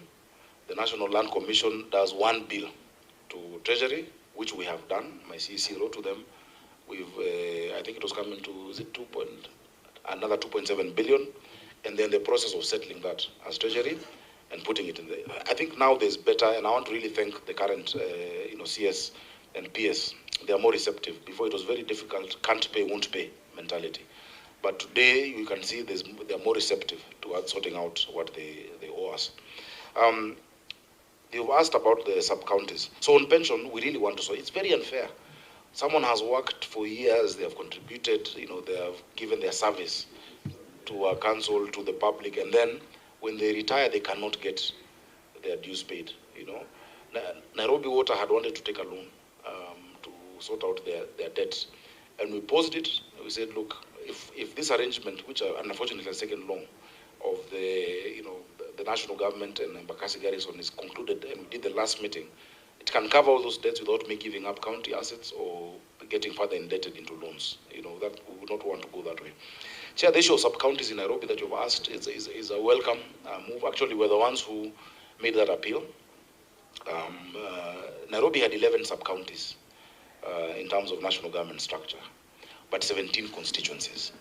And so there was a huge discrepancy in service delivery. You'd find there's one place called, the DCC of Njiru sub-county was all the way from Kamulu, part of Kasarani. Yeah, there's another DCC Kasarani. So this one is in Umoja Kayole up until Mkuru Kwanjenga. And so the person in Mkuru is being served by a DCC in Njiru. It was very untidy. And so what we've been able to manage, and I want to thank the national government because they listened to us, now we have 17 sub-counties. And so you have 17 DCCs, 17 in the structure that is aligning with the constituencies. They have created now new deputy or other county commissioners into 3 regions. Initially, we wanted them to align with our borough system of 6, but they have settled on 3 for now. which was a welcome move, because one county commissioner dealing with 17 constituencies, 85 wards, and 7 million people is a bit also overwhelming. Because we have a regional commissioner, Nairobi is a region as well as a county, a regional commissioner and a county commissioner. So that discussion is ongoing. We've had meetings, we've had to sit down. The last one we did, I had all my sub-county commanders of the security and compliance, my sub-county admins, my ward admins, together with the police, the OCPDs, the OCSs, and the NGAO, the National Government Administration Officers. And together they've even formed their own implementation units, because you cannot do this work alone. You must work together. So Chair, that is going on well. And we are grateful for the interventions made. Senator Kamara has asked me many questions, and I know you're very passionate about education. And I must thank Senator Kamara and the Education Committee, led by Senator Montet. When I came, I think 2 weeks ago, I got a lot of good advice, especially on the area of TVETs.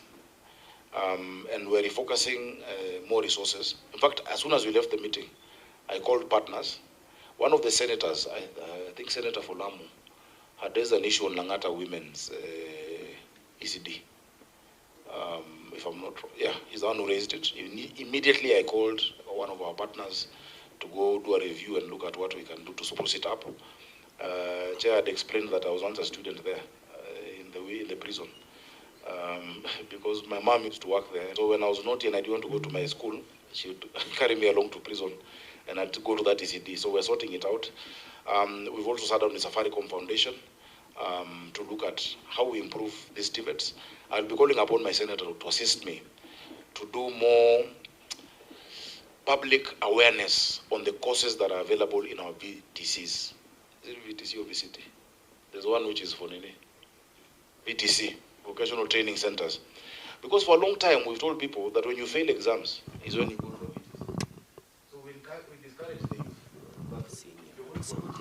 You're a failure. Yet the skills that come from VTCs, very few people who've gone through there are lacking a job.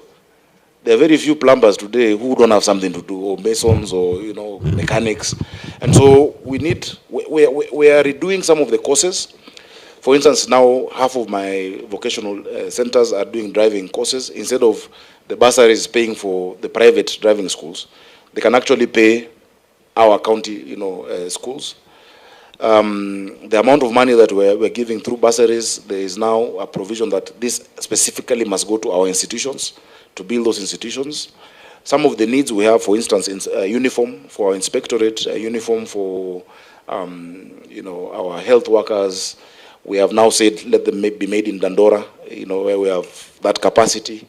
And so apart from ongoing contracts, we're now moving to actually utilize, because the enrollment has been very low. So I really want to thank the Education Committee. It is true, a lot of the actual development has been done through ward-based projects. The ward-based projects are still our projects as an executive, because there is no ward development fund. It is just ward-based projects where we identify. And so the committees in the ward, many of them have identified ECD centers to be put up. On top of that now, if you look at our supplementary, because after our meeting, I took note of what you said and I've included in the supplementary that is now before our county assembly. We have put in the issue of the playgrounds, not just in our schools, but in estates. And the playground is swings, merry-go-round, slides, monkey bars, and seesaws. We sometimes take for granted the impact of just one set of that within the informal settlements, where our children many times have nothing to play with. So we've incorporated that, and I'm very excited about that program. On health centers, I think we have not given, we need to update the information, because we've done quite a number of the centers, but really the work was to operationalize the ones that had been built. There were 19 new health centers. They had been at various stages of completion. Many of them didn't have the perimeter walls, etc., and they were still being handed over from NMS. So we wanted, instead of building new ones, fully operationalize the ones you have. That includes employment of medical staff, nurses, doctors, clinical officers. And so it's not just, a hospital is not just a building. It is the equipment, the commodities, the human resource issues, the financing. I must say, Chair, that the Primary Healthcare Fund and the Social Health Authority is the one fund that is doing well, or rather comparatively better. We have even small facilities. If you go to a pipeline, if you go to our level 2s and 3s, getting up to 2 million shillings, in terms of reimbursements. And in our level 2 and 3, we are not charging Nairobians a shilling. You walk in and walk out. Now, with that money that is going there, because we've had to now retrain those managers. Remember, they were not handling a lot of these accounts. We are taking them to School of Government bit by bit to understand, accounting and operating the finance. They are now buying their own medicine in those lower level facilities. Of course, it is not at where we want it to be ideally, but we've seen a great improvement. The example I'll give is Quarry Dispensary with now 1.7 million shillings. They're about every month. And it was just 2 containers, and now the challenge we have is the SHA reimbursements. I know there's a question in health that we owe KEMSA the biggest amount, which was 200 million. Has it gone down? It was 244, it is now 200 million. But I said, yes, we owe KEMSA 200 million, but NHIF owes us 800 million. Why don't they deduct and give us a change? It is easier, because how are we paying you? We are paying you through provision of that health service. So yes, we owe you 200 million, but you owe us 800 million shillings at the national level. Do that, yeah? How much are we owed now by? SHA, NHIF. Through you, Chair. I'm surprised the governor, everybody says SHA is working. Yeah. You've really surprised me. By saying, I'm not saying it's not working, I'm saying they're delayed reimbursements. But it is Order, members. Outstanding amount here. It's still working. But order. It's working slowly. Chair, can I request that you ask the governor to give brief and specific responses, because we still have a lot of... we're not time on our side. Yeah. I'll request the governor to complete. Yeah. Let's give him time. So I was just answering on, I'm answering the specific questions. I'll make it briefer. On the health centers, SHA is working. It's just that delayed reimbursements. And I know I spoke to and wrote to Mercy Mwangangi. SHA owes us 358 million now, and NHIF has gone down to 693. And you see they pay monthly on monthly. I wish it was more up to date. Sorry, so when you say they walk in and walk out in level 3 and level 4? Level 2 and 3. Level 2 and 3, you are signing off to SHA? Oh yeah, they come in. If they are not registered under SHA, we register them. And those reimbursements, remember there are 3 funds. There's a primary healthcare fund, PHC. PHC is targeting the outpatient, 2 and 3. They are very efficient. Then you go to level 4 and 5, is where you have the SHA. Yeah, I think that's where they have a bigger challenge. And then you have the critical care fund. But when we have more time, I can explain and give you examples. I know the health committee is coming to some of our hospitals to be able to see that. And which is what has helped us. Sorry, just to add. Today we had more than 50 more dentists, and dental services for the first time are being offered throughout the city. It used to be seen as a luxury, but now it is there. Finally, you asked about bursaries and CIDP. At the point, we have reinstated bursaries and scholarships.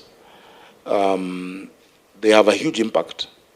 There was the issue of the intergovernmental agreement, which was entered into, and notification of the county assembly. In the first year, we did bursaries. In the first 2 years, before the COB halted bursaries, we had issued bursaries worth 1.88 billion. That's bursaries of 1.6 and 200 million in ECD capitation in 2 years. 10 years prior to that, it had been 3 billion. So the bursary and scholarships that have been 3 billion,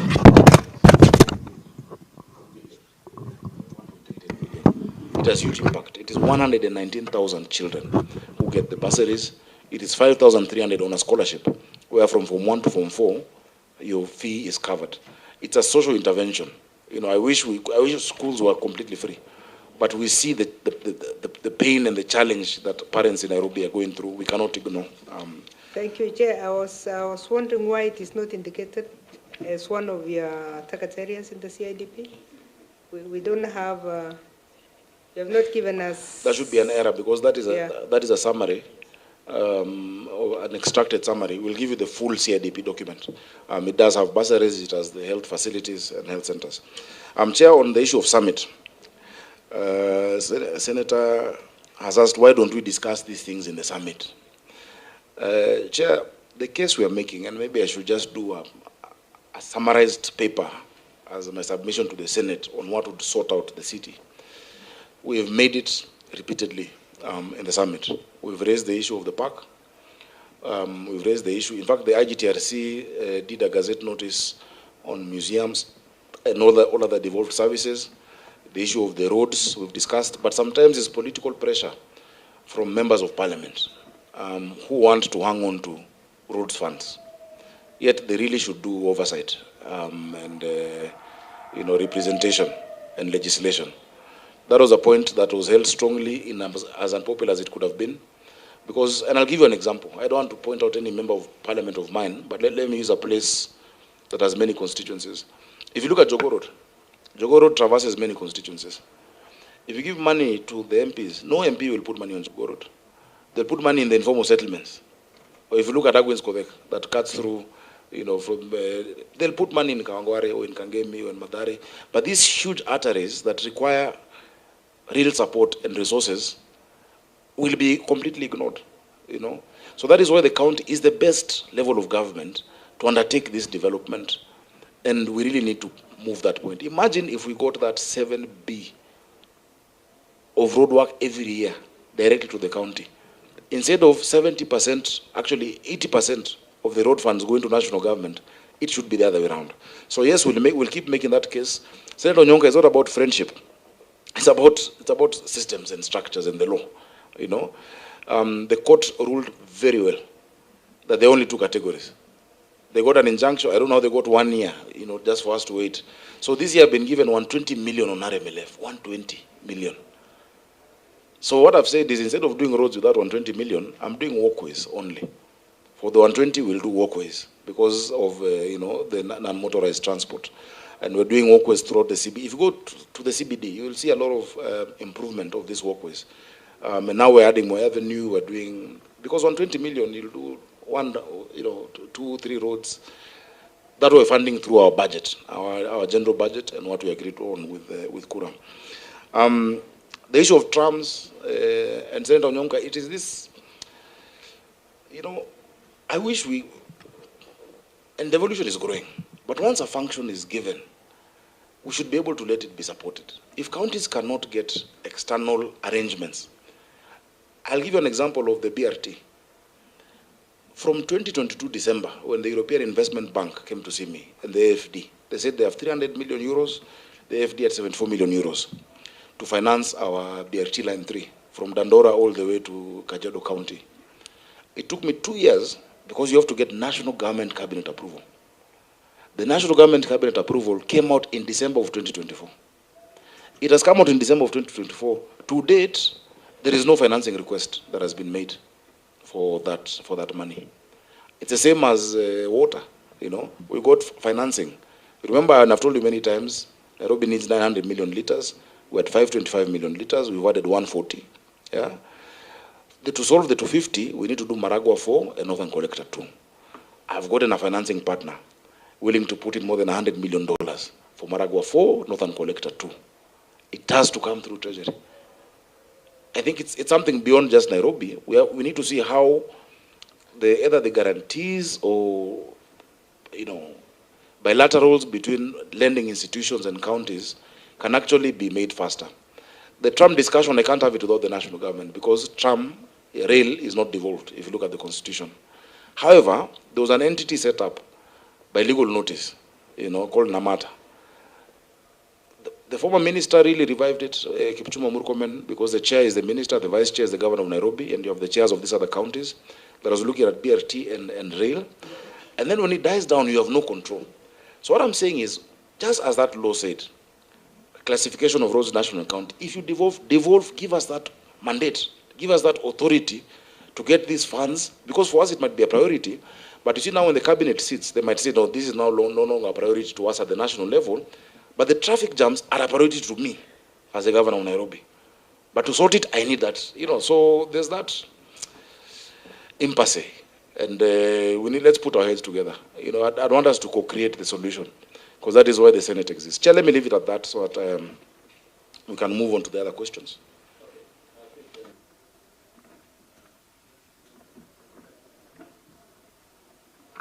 Chair, I know we don't have time. I'll just ask one question. Governor, if you go to page 30 of the report, where you put the annexes, and also there are other pages, and maybe you could give me your, I don't know whether you came with your water CO or CEC. I've just noticed that Nairobi County drills its boreholes at not less than 10 million shillings. And yet I live in Nairobi and I know everybody who drills their water, the money is never more than 3 million. Is there a technical reason why this amount has gone that high? Yeah, it depends on the specific location. I'll give an example. Kibra Primary, I did a borehole that we had to go to 400 meters. 400 meters, you know. So the geotechnical survey looks at many things, and so the costs vary. In some areas, the water table is higher. Some areas, it is much lower. So it actually varies, and I can get to you the specifics. But I remember Kibra Primary. I've done many for, you know, the mosques, you know, in areas where we have mosques, because for our Muslim brothers and sisters, water is so important as part of their worship. And so I made that commitment. We've done quite a number, and the costs you can see actually vary, and in primary schools. But I can bring that detailed information. Thank you. Through you, Chair. Governor, all your boreholes are around 10 million. All of them. Yes. So if there was variance, then the price shouldn't be the same for each and every borehole. I don't know whether you have seen that. Thank you, Chair.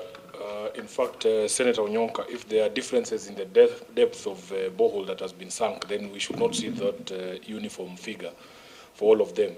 My concern, Chair, because we began this conversation about hospital collections,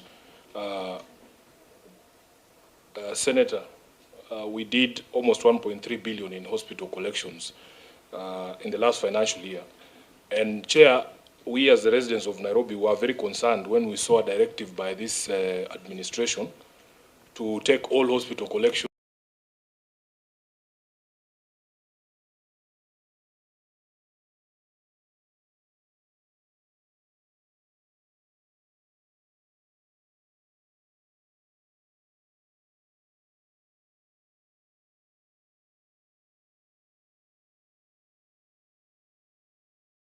Honorable Chair.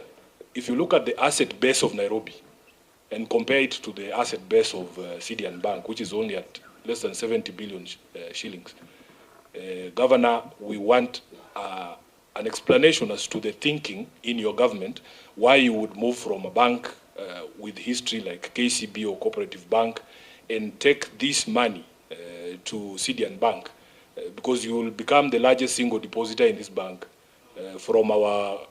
If the collections from the facility is correct, and you put it yourself at 1.3, if we are taking all our collections from these hospitals to CDN, we will become the largest single depositor in CDN. So we don't understand, as the people of Nairobi, and I had written to you on the 12th, I have not gotten a response, but since you are here, I am sure you can give that response. I think my last question also. Okay. Your Excellency, mine is a concern of Nairobi. You see, His Excellency the President is so passionate that about Kenya becoming the first world. I don't know how soon. And Nairobi is actually the same Nairobi. You can see so many buildings, high-rise buildings coming up. People are moving in. And you know, the problem is all services are centralized within the CBD. And that's why we have experienced a lot of traffic. Nairobi does not have many vehicles. It's only that everybody is coming to the CBD for the national government services and for your services. So, if you want us to go like the Asian tigers, what is your plan for this city? And then these high-rise buildings actually making Nairobi now look like, you know, keep running up this because everybody's just getting congested everywhere. And then you see in the other world, before you make a building, any construction somewhere, all our services must be available. The road must be there, water must be there, the light must be there, the power, I mean. So, but that is not so in this place. So you see, in most of the beautiful suburbs of the Nairobi are now being turned to, like Majenga and those places. Because the high buildings are there, but it doesn't add any value to beautification of the city. So I don't know what plan you have for this city. Chair, that will take the whole day because I have to go through my manifesto, the plan in different sectors from health to environment, because we have a huge plan, for many of these things. If I start with the issue of development control. Yes, we've descended. That's why we were talking about the barrows, Chair. Right now, people used to come all the way to City Hall for customer service. We have now another 6 customer service centers that you don't have to get that service at City Hall. With the unified business permit, for instance, Chair, one from your phone, instead of what you had to do before to come, you come to City Hall, we tell you go to 6th floor for advertising permit, then you go to Tomboya Street for fire, then you go to another bill. From where you are here, you can just log into nairobiservices.go.ke, describe your business, explain what sector you're in, pay and print your business permit from anywhere in the city. It's just that there are people also who are traditional. They want to come and get it from City Hall. Because whatever you'll print as your QR code, it is proper. And then we allow you to do a self-declaration. But the people who want to feel served, and even when they come and we tell them, okay, it is okay, it's in your account, you can go print it outside. They're like, no, I want it printed for me by a city council, by a county government worker.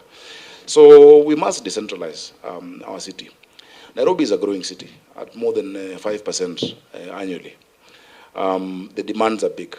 It is growing because it has become the epicenter of this region. It is 696 square kilometers. We cannot have what we call urban sprawl. And urban sprawl or urban decay is where you have people traversing such long distances to get services.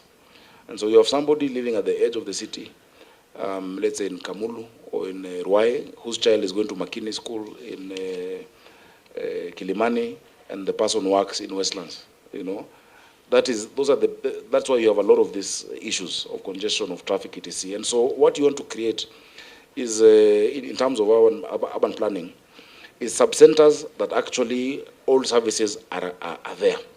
The sub-centers that were created under the new plan that we're implementing are in all the parts of the city. The local area plans are taking a time because you remember we had gotten funding from Millennium Challenge Corporation to do all the local area plans for these sub-centers in the city. When the Donald Trump administration came in, that money was cut off. That was a congressional fund called Millennium Challenge Corporation, where we were getting around, finally it was going to be $800 million, to develop all of those plans that deal with the water, with the development control.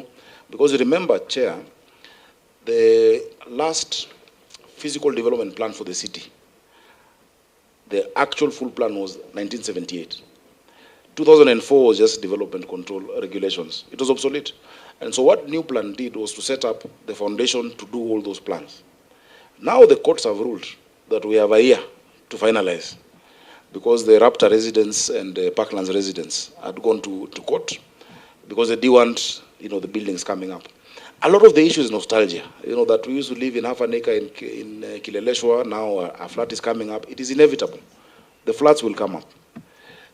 We must go up, but we must go up with amenities, and they won't come up everywhere. And that is why you have a whole physical development plan. That this area, for instance, this area of Lavington will remain with mansionettes. This area of Mudaiga or Karen, you will not allow flats there. This area you can have 0 ground plus 3 or plus 4 floors, which also means that you must add X amount of sewer and X amount of water, and we have those plans. We're doing some with the French Development Agency, we're doing some ourselves, whether it is the Lavington area. If you look now, the water coming from Kabete, up to Oleodume, through Kawangware. Over there's a dispersal that will go into Lavington. It comes all the way to Kungu Karumba Road, going up to Langata. Today, if you go to Langata, the areas that have never had water, that have water, including estates named after senators here, Onyonka Estate, named after your dad. Karen had no water completely from the city, completely. It was just boreholes, and that is why the water table has gone down. Now there is water in Karen. The water that's coming from Karen, we have done micro-tunneling at Galeria that goes across to Brookhouse towards the road, Magadi Road, and also now coming into Langata, Royal Park, all those estates to Langata Prison through gravity. Because initially the line to Langata was going through Kibra. And unfortunately, there were a lot of interference. Yeah, we've had to concretize that pipeline, and still give them now proper connections. But even where it's been concretized, there has been, encroachment. And so we did one line now along the new Langata link road called Kunkarumba, but the gravity one is helping. And that's the story in many places. Go to Utawala, go to Mihango. Now we're doing, and I'm very happy with my new MD, Martin Angole, because I sent him to sit with Athi Waterworks to help us with the lateral connections. If you go to Moja today, to Molem, there is serious sewer works going on, So the amenities might not be visible in terms of, or rather the pace, but we must bear that in mind. And just because we've allowed certain heights doesn't mean that we will approve for you to do that height when we see that these amenities are not yet enough. On the river program, there is one intervention that is going to help us, because I insisted you cannot clean the river without dealing with the sewer. And the river cuts across the city, 27 kilometers. And so we have done 54 kilometers of sewer on both sides of Nairobi River. 54 kilometers of that sewer will also be on Ngong River and Mathare River, and that completely cuts across the city. 1.8 meters by 2 meters in terms of the size. That will take us for another 50 years. So all that's left for us to do is the last mile connections into those trunks. So that will be sorted, because the more water you produce, you need to provide for at least 75% of the same quantity for sewer provision. We're now doing another wastewater treatment plant in Kariobangi North. The wastewater treatment plant will go from 30,000 cubic meters per day to 90,000. Yeah? So these plants are there to support a growing city, because the city will be growing. Of course, it is not at the pace that we would all wish. I wish there was an instant button out press and all the sewers done, the roads are done, but there has been progress. Possibly we need to communicate better about the progress being made in each and every of these sectors and what we're doing. That is a challenge that I admit that we do have, but there's been tremendous progress that we will find a way to explain. When I come to Senator Sifuna's question, so Chair, there are huge plans, and I will keep sharing with you, and with Nairobians, because Nairobians want to know that at least there is a plan that you're working towards, and this is how we can chip in where it comes to chipping in. On the issue of the banks, Chair, it's an administrative decision, really. The law allows us to open bank accounts. We have accounts with many different banks as a county, not just cooperative or KCB or Equity. We have, different arrangements. The major issue that we had was on management, the cycle management of month-to-month expenses. And so, for instance, we get, because Exchequer delays sometimes. When Exchequer delays, you want the bank to pay for you in advance, at least salaries, so that they don't delay. And we've had huge issues with salary delays. The commission that we were being charged by Coop Bank, or by the banks we had, because now I don't want to go into brands, because it'll almost be a defamation or whatnot. But we have a better commission of 0.5% after 60 days. We were paying a higher percentage after 30 days. It's an administrative decision we've made. It is within the law. We've not gone to an illegal institution. It is a bank that is, regulated by the Central Bank of Kenya. We believe the money is safe. They have been willing to even advance 2 months salary. You remember last time we were here, you said the CHPs are saying when the delay from the national government money is done, we should advance them. The current arrangements we had, they were refusing to advance us beyond that, and says that if you advance us beyond that, it becomes a loan, that we need to come back to National Assembly and get a national government guarantee. We disagreed with that on principle, So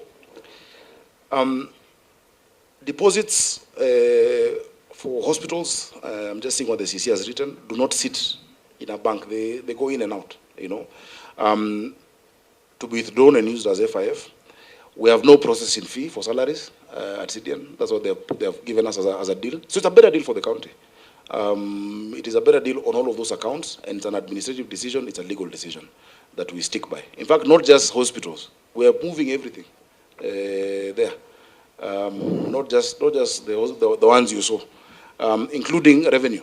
Yeah, the revenue accounts will also move there. The collection accounts are going to move there. It is a Kenyan bank. It was KREP.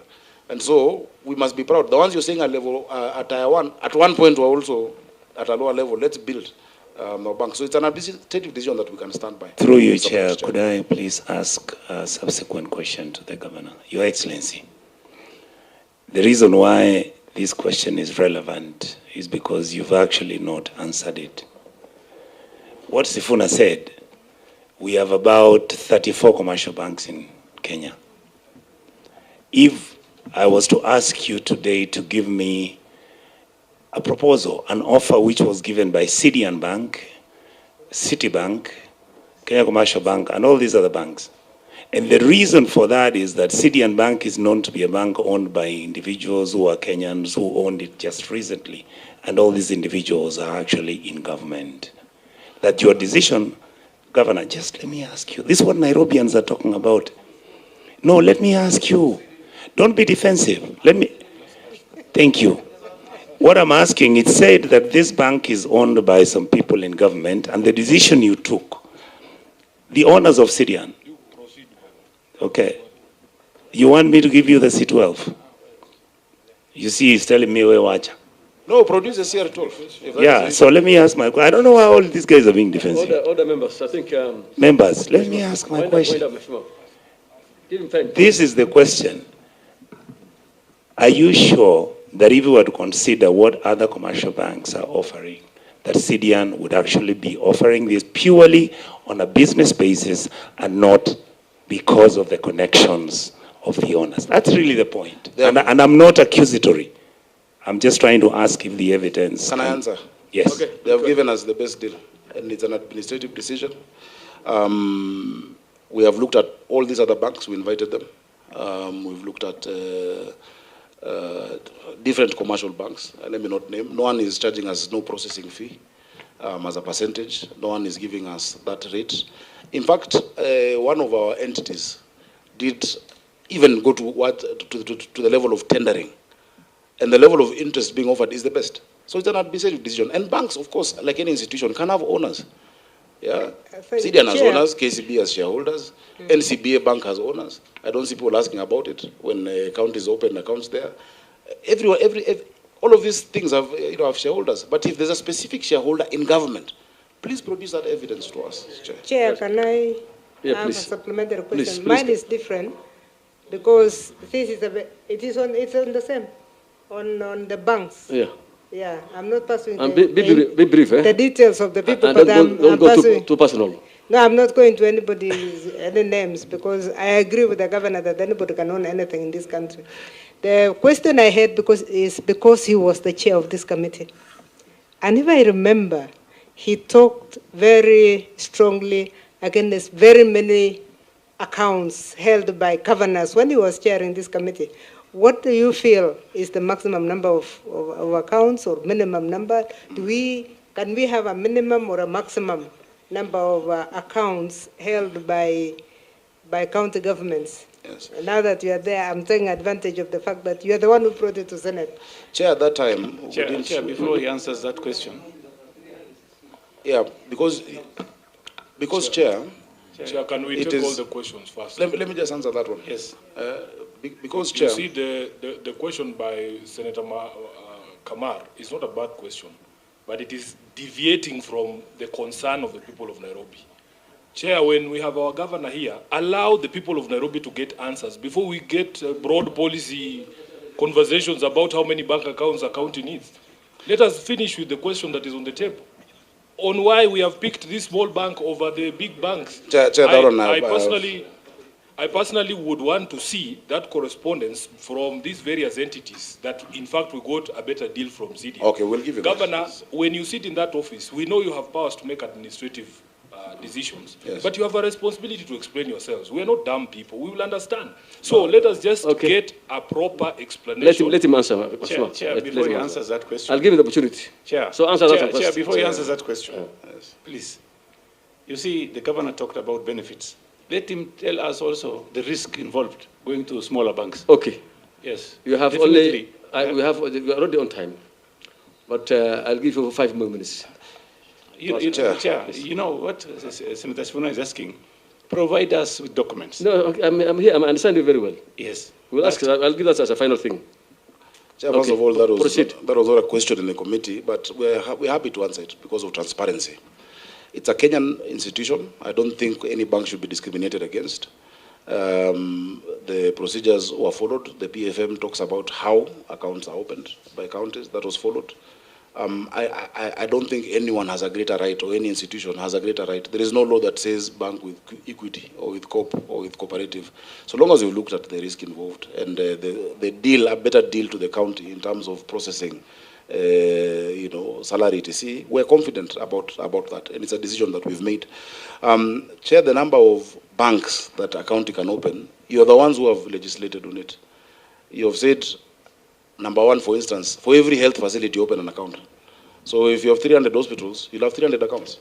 It is in the FIF law that you passed.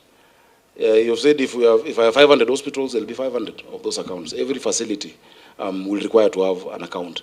But there are certain accounts that the PFM has specifically said that you must open at the central bank. So it provides which ones must be at the central bank. Your CRF, for instance, must be at the central bank.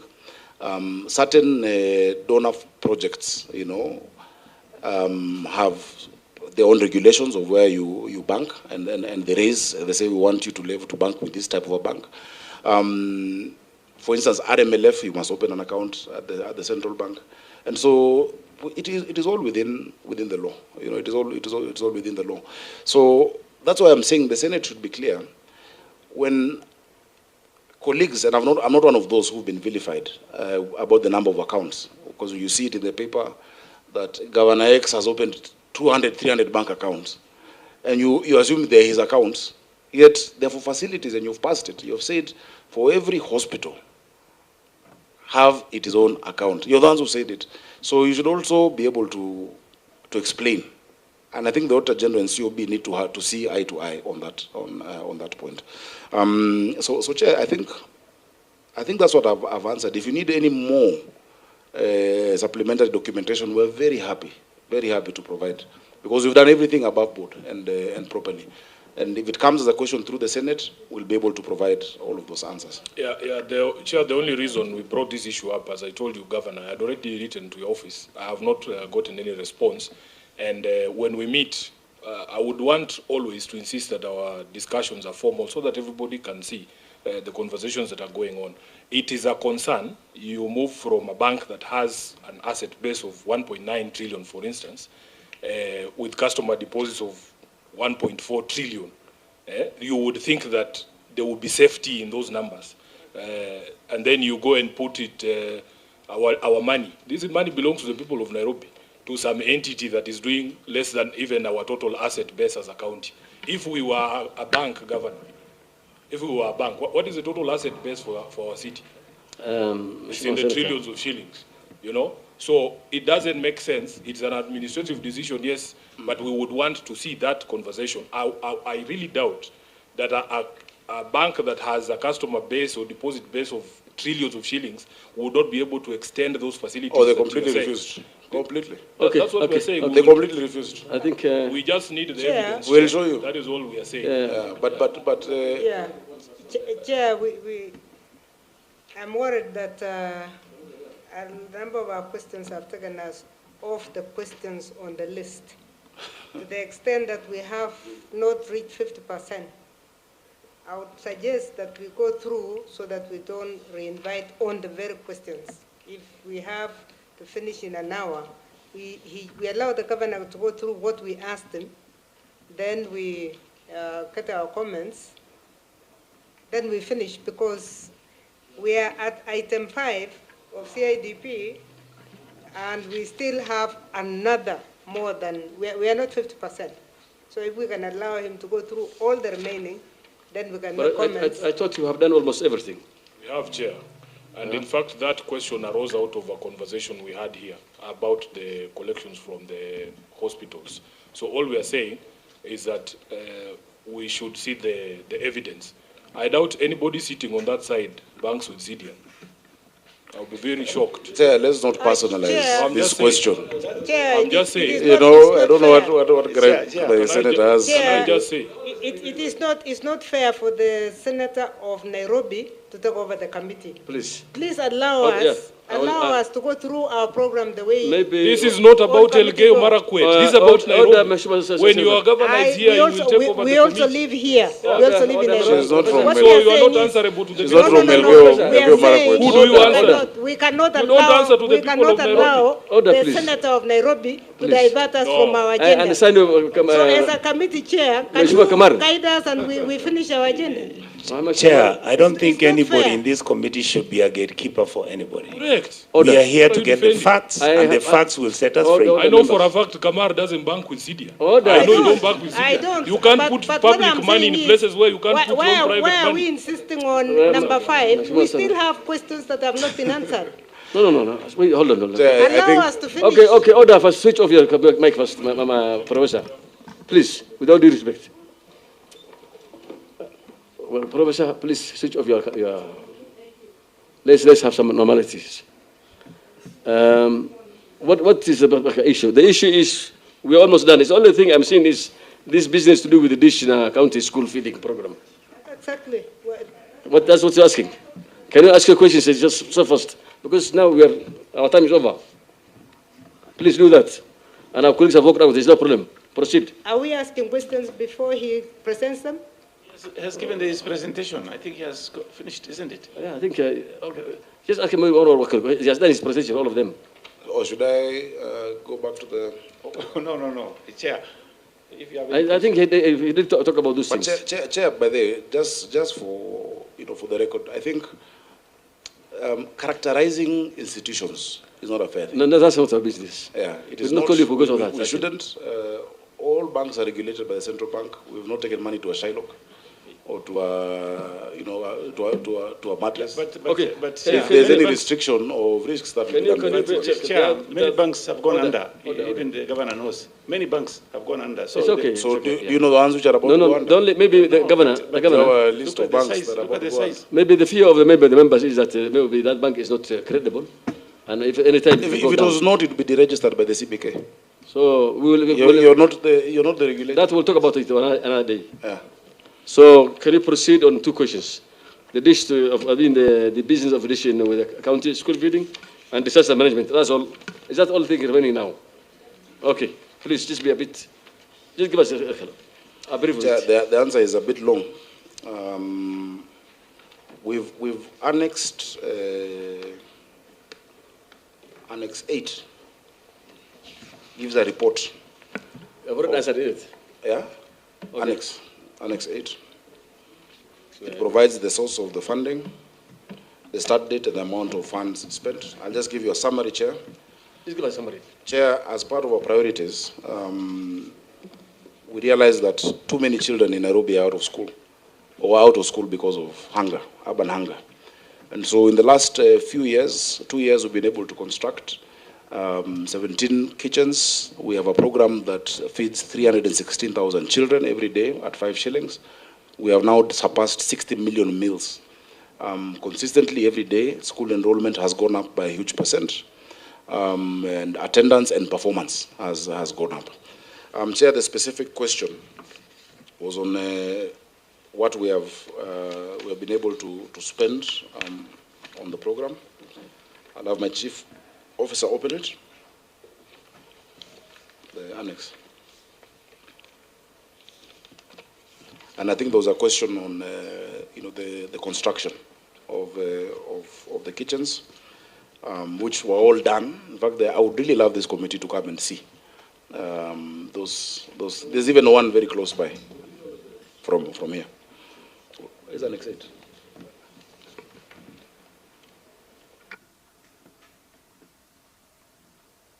Chair, if there are specific questions emanating from it, I've presented, you have all of it, in terms of the opportunity, the impact, which is very big. In fact, this model is now being replicated across the continent by World Food Programme. They felt that it is the best model in urban areas. Cindy McCain, the executive director, was here, and she felt that it's a best model because it's also in a dignified way. Children are not removed from the line. They wear this watch. This watch is an NFC device called Tap to It that you check and you can see the wallet, how much has been put in by a parent. So parents who are spending close to 200 a day per child, today are spending 5 shillings. And so it has really, really boosted enrollment. But also now there's a backlog of people who want to join our schools. I was talking to one head teacher who tells me he has a waiting list of 6,000 parents who want to join. And so that's what new, and that's why we're doing affirmative action. We're building more classrooms in Nairobi. Last year we put 1 billion shillings for 5,000 of those classrooms, 3.5 in the primary level by national government through CDF, and 1.5 by the county. This year there's going to be another addition of 1 billion shillings, because that is the target, that we do 5,000 of those classrooms within this next, now 2 years left, Chair. Too many children in Nairobi don't go to formal schools. They go to informal schools, which are called APPET, which is Alternative Provision of Basic Education and Training. Those schools are not the ideal school, you know. And there's been a great disservice. Nairobi, with 7 million people, having only 210 primary schools, or 211, is a real shame. I know Senator Kamar can list for us the number of schools, even just in the constituency when you're a member of parliament, close to 150 or 140, you know, per constituency. So that backlog is what we're aiming at, because a lot of what we're doing is what happened to this city. In 1992, when the national government lost grip of the city, when multipartyism came, there was zero investment in the capital, in terms of infrastructure, schools, hospitals, etc. And we've been trying to catch up, you know, since then with the advent of devolution. And so that is why it really pains some of us when we see the kind of lives our people are living day by day, and our children. It is very, very painful. And hence why we need these interventions. So Chair, Dish County is here to stay. We have now passed legislation around it. We are moving now to set up the board and a secretariat, because many private sector people want to come and support.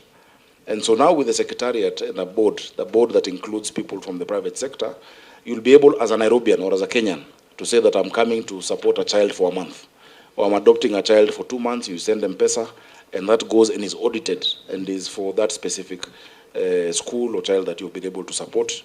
And once you do that, you get a watch like this, so that when you walk around, we can tell you are a good person who feeds our children. Chair, I can take any further questions from there. Thank you.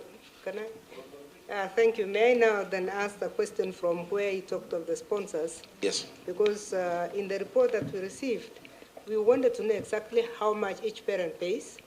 Yeah. Or if a sponsor wanted to pay, how much they would pay. That was one. Number two, we looked at the kitchen development. Yes. And there is an allocation of 30 million per kitchen. Who is being allocated that? Is it the food for education program, or you are developing them as a county on standalone? We wanted that kind of clarification. Okay. I think I'll leave it at that for now. Maybe on the same point, I think I've seen that some of these kitchens have been done by the CDF guys, the member of parliaments. Yes. So you're in collaboration with these guys, and are there any memorandum of understanding? Okay. Chair. Yeah. I wanted to ask about the emergency funds.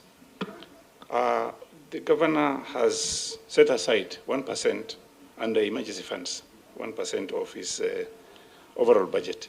And in law, it's supposed to be having 2% always for the previous budget. So looking at the previous budget. So I wanted to know, why did he allocate only 1%? Because the law is very clear, he's given authority to do 2%. And that money is managed by the CEC Finance.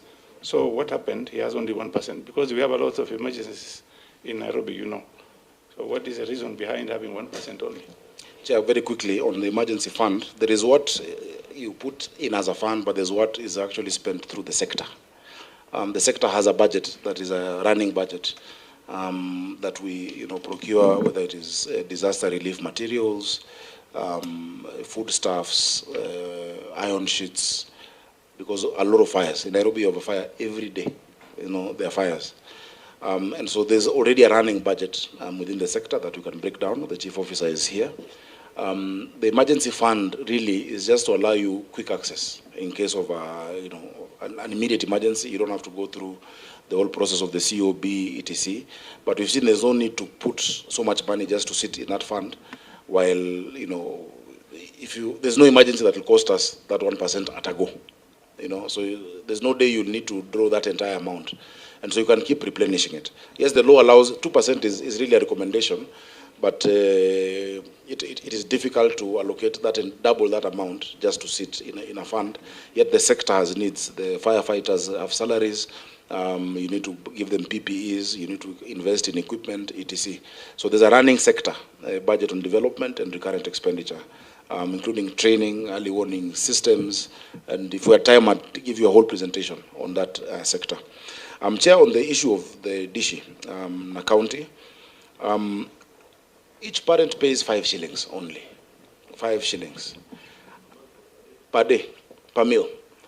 And we're doing 316,000 meals every day. There's nothing you can buy for 5 shillings. Even an egg is 15 shillings, I think, in Nairobi. It's a subsidized cost. The actual cost for the food is 40 shillings, thereabout, 40, 45. Of course, it varies because commodities, they vary based on the season. And what we will be providing then is with this framework, if you're going to come and support a child, remember, there's another maybe 400,000 children who are out there that we want to be able to reach. We've covered all the children in our public primary schools. We're the only government entity on the continent to have 100% school feeding reach within its public facilities. And we've received very many accolades around that. So every public primary school, ECD to JSS, is covered. Now we want to cover the informal ones. We've done a mapping out and we're going to pilot, I think in Madare and Waraka, where the closest public primary school to an informal school will be the feeding center. So the children who we register in the informal schools and we give them these watches, at lunchtime, they can walk to that school, have lunch and walk back to their school. Because normally when they're sent home, they don't come back because there's no food at home. When we give them the food, they don't even finish the food in school. They pack it and take it back home for their siblings and their parents, So it's a real need that we're meeting. So it's the 40 shillings. The difference is what we subsidize. We've subsidized 25 shillings as a county, 15 shillings by sponsors who've come in. But what we'd want is if you're to cover a child, you will not pay 5 shillings. If you're to adopt a child, you'll pay 40 shillings. So that you don't add us another cost for subsidizing, Chair. Chair, the kitchens were built in collaboration with several contractors. We contracted out the first 10 kitchens that we were able to build in 2023. Yeah. Then our partner built another 7 of those kitchens. There are many people who are coming now on board who say they want to build for us kitchens. So, for instance, Embakasi Central Member of Parliament has built a kitchen in, is it Komarok? Komarok South Primary School that is being onboarded onto our program. The Madare MP, I know, is building a kitchen around Mlango Kubwa, if I'm not wrong, that we're going to onboard. They do it through CDF. Because the first kitchen we saw that inspired me when I was in the Senate was Dagoretti South. That was done through CDF by Honorable KJ at Mukarara Primary. And when I saw that, I got really inspired. I tried to bring along in the Senate, when Senator Wambua had the Ndengu bill, I tried to bring in those amendments. It didn't work out. I tried to do National School Lunch Act. So I just said, let me go be a governor and implement. And that is what we've been able to do, Chair. So, Chair, with that, I submit. I'm aware of your time, and thank you for your patience. Yeah. Chair. Is that a co-joint? Do you have any engagement with the Minister of Education? We have built school feeding programs. Yes, so we have built the ministry, because we have an intergovernmental agreement on school feeding. It was actually the first intergovernmental agreement that function was transferred from national to Nairobi for us to do the feeding on their behalf. In the intergovernmental agreement, they're supposed to match shilling for shilling what we put in. They have noted, we've actually invoiced them 1.4 billion for them to pay. And yesterday, incidentally, I was with the PS, Bitok, who is now the PS for education, and he says that they must pay for that amount. But, you know, they had issues in the budget at some point. Their school feeding budget was removed in National Assembly, they returned it. But the assurance I give the parents of Nairobi and the children is that our program has always been budgeted for. It will not stop. It will continue, and in fact, we want to scale it up. And now when you democratize it and you open it up, I'm sure, Senator Chairman, you can afford to pay for 5 children for a month. You know, Senator Kamar can adopt 10 children. And it will be fully audited. We'll have all this, even the big 5 farms, as part of the board. This is the one program that touching a shilling will just attract such a huge curse. Touching any public shilling is a curse, but this is a bigger curse. This one, the curse is doing press-ups in heaven, waiting for somebody to touch that money. You cannot, because it has given so much hope to our children. The children whose performance, who now have a secure future. So we'll want to scale it up, and it's something we recommend. In other counties, somebody asked, why don't other counties do it? Other counties are not like Nairobi. They're too vast to do hub and spoke. You know, for me, one kitchen cooks, and one kitchen can feed all the schools in the constituency. So we have trucks. So for urban centers, you can do it, in the urban epicenters of these counties, but throughout the county, it becomes difficult. But other counties I know are doing the porridge program for ECD, an egg, which at least brings the child to school and gives them something. Chair, first of all, I want to thank the governor for this program. This is a very, very good program. And it is supposed to be happening in all the counties. It can be done because like a county like Marsabit, they can do it. Because what is happening now is, let me go to my point.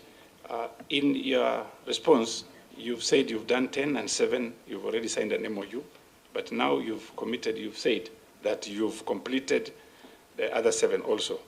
So if you've completed the other 7, that means the MOU you've drawn in your earlier document does not materialize, right? It has been fulfilled. Thank you very much. The MOU has been fulfilled because it was to build 7 and they already built and handed over. We did that for clarity because you're building on our land. It is county government land where the schools are. And so somebody would imagine they have built and so the asset remains there. So the MOU was very clear. You're building it for us. These are the specifications. And once you're finished, you hand it over to be property of the county government. And that is what has happened, Chair.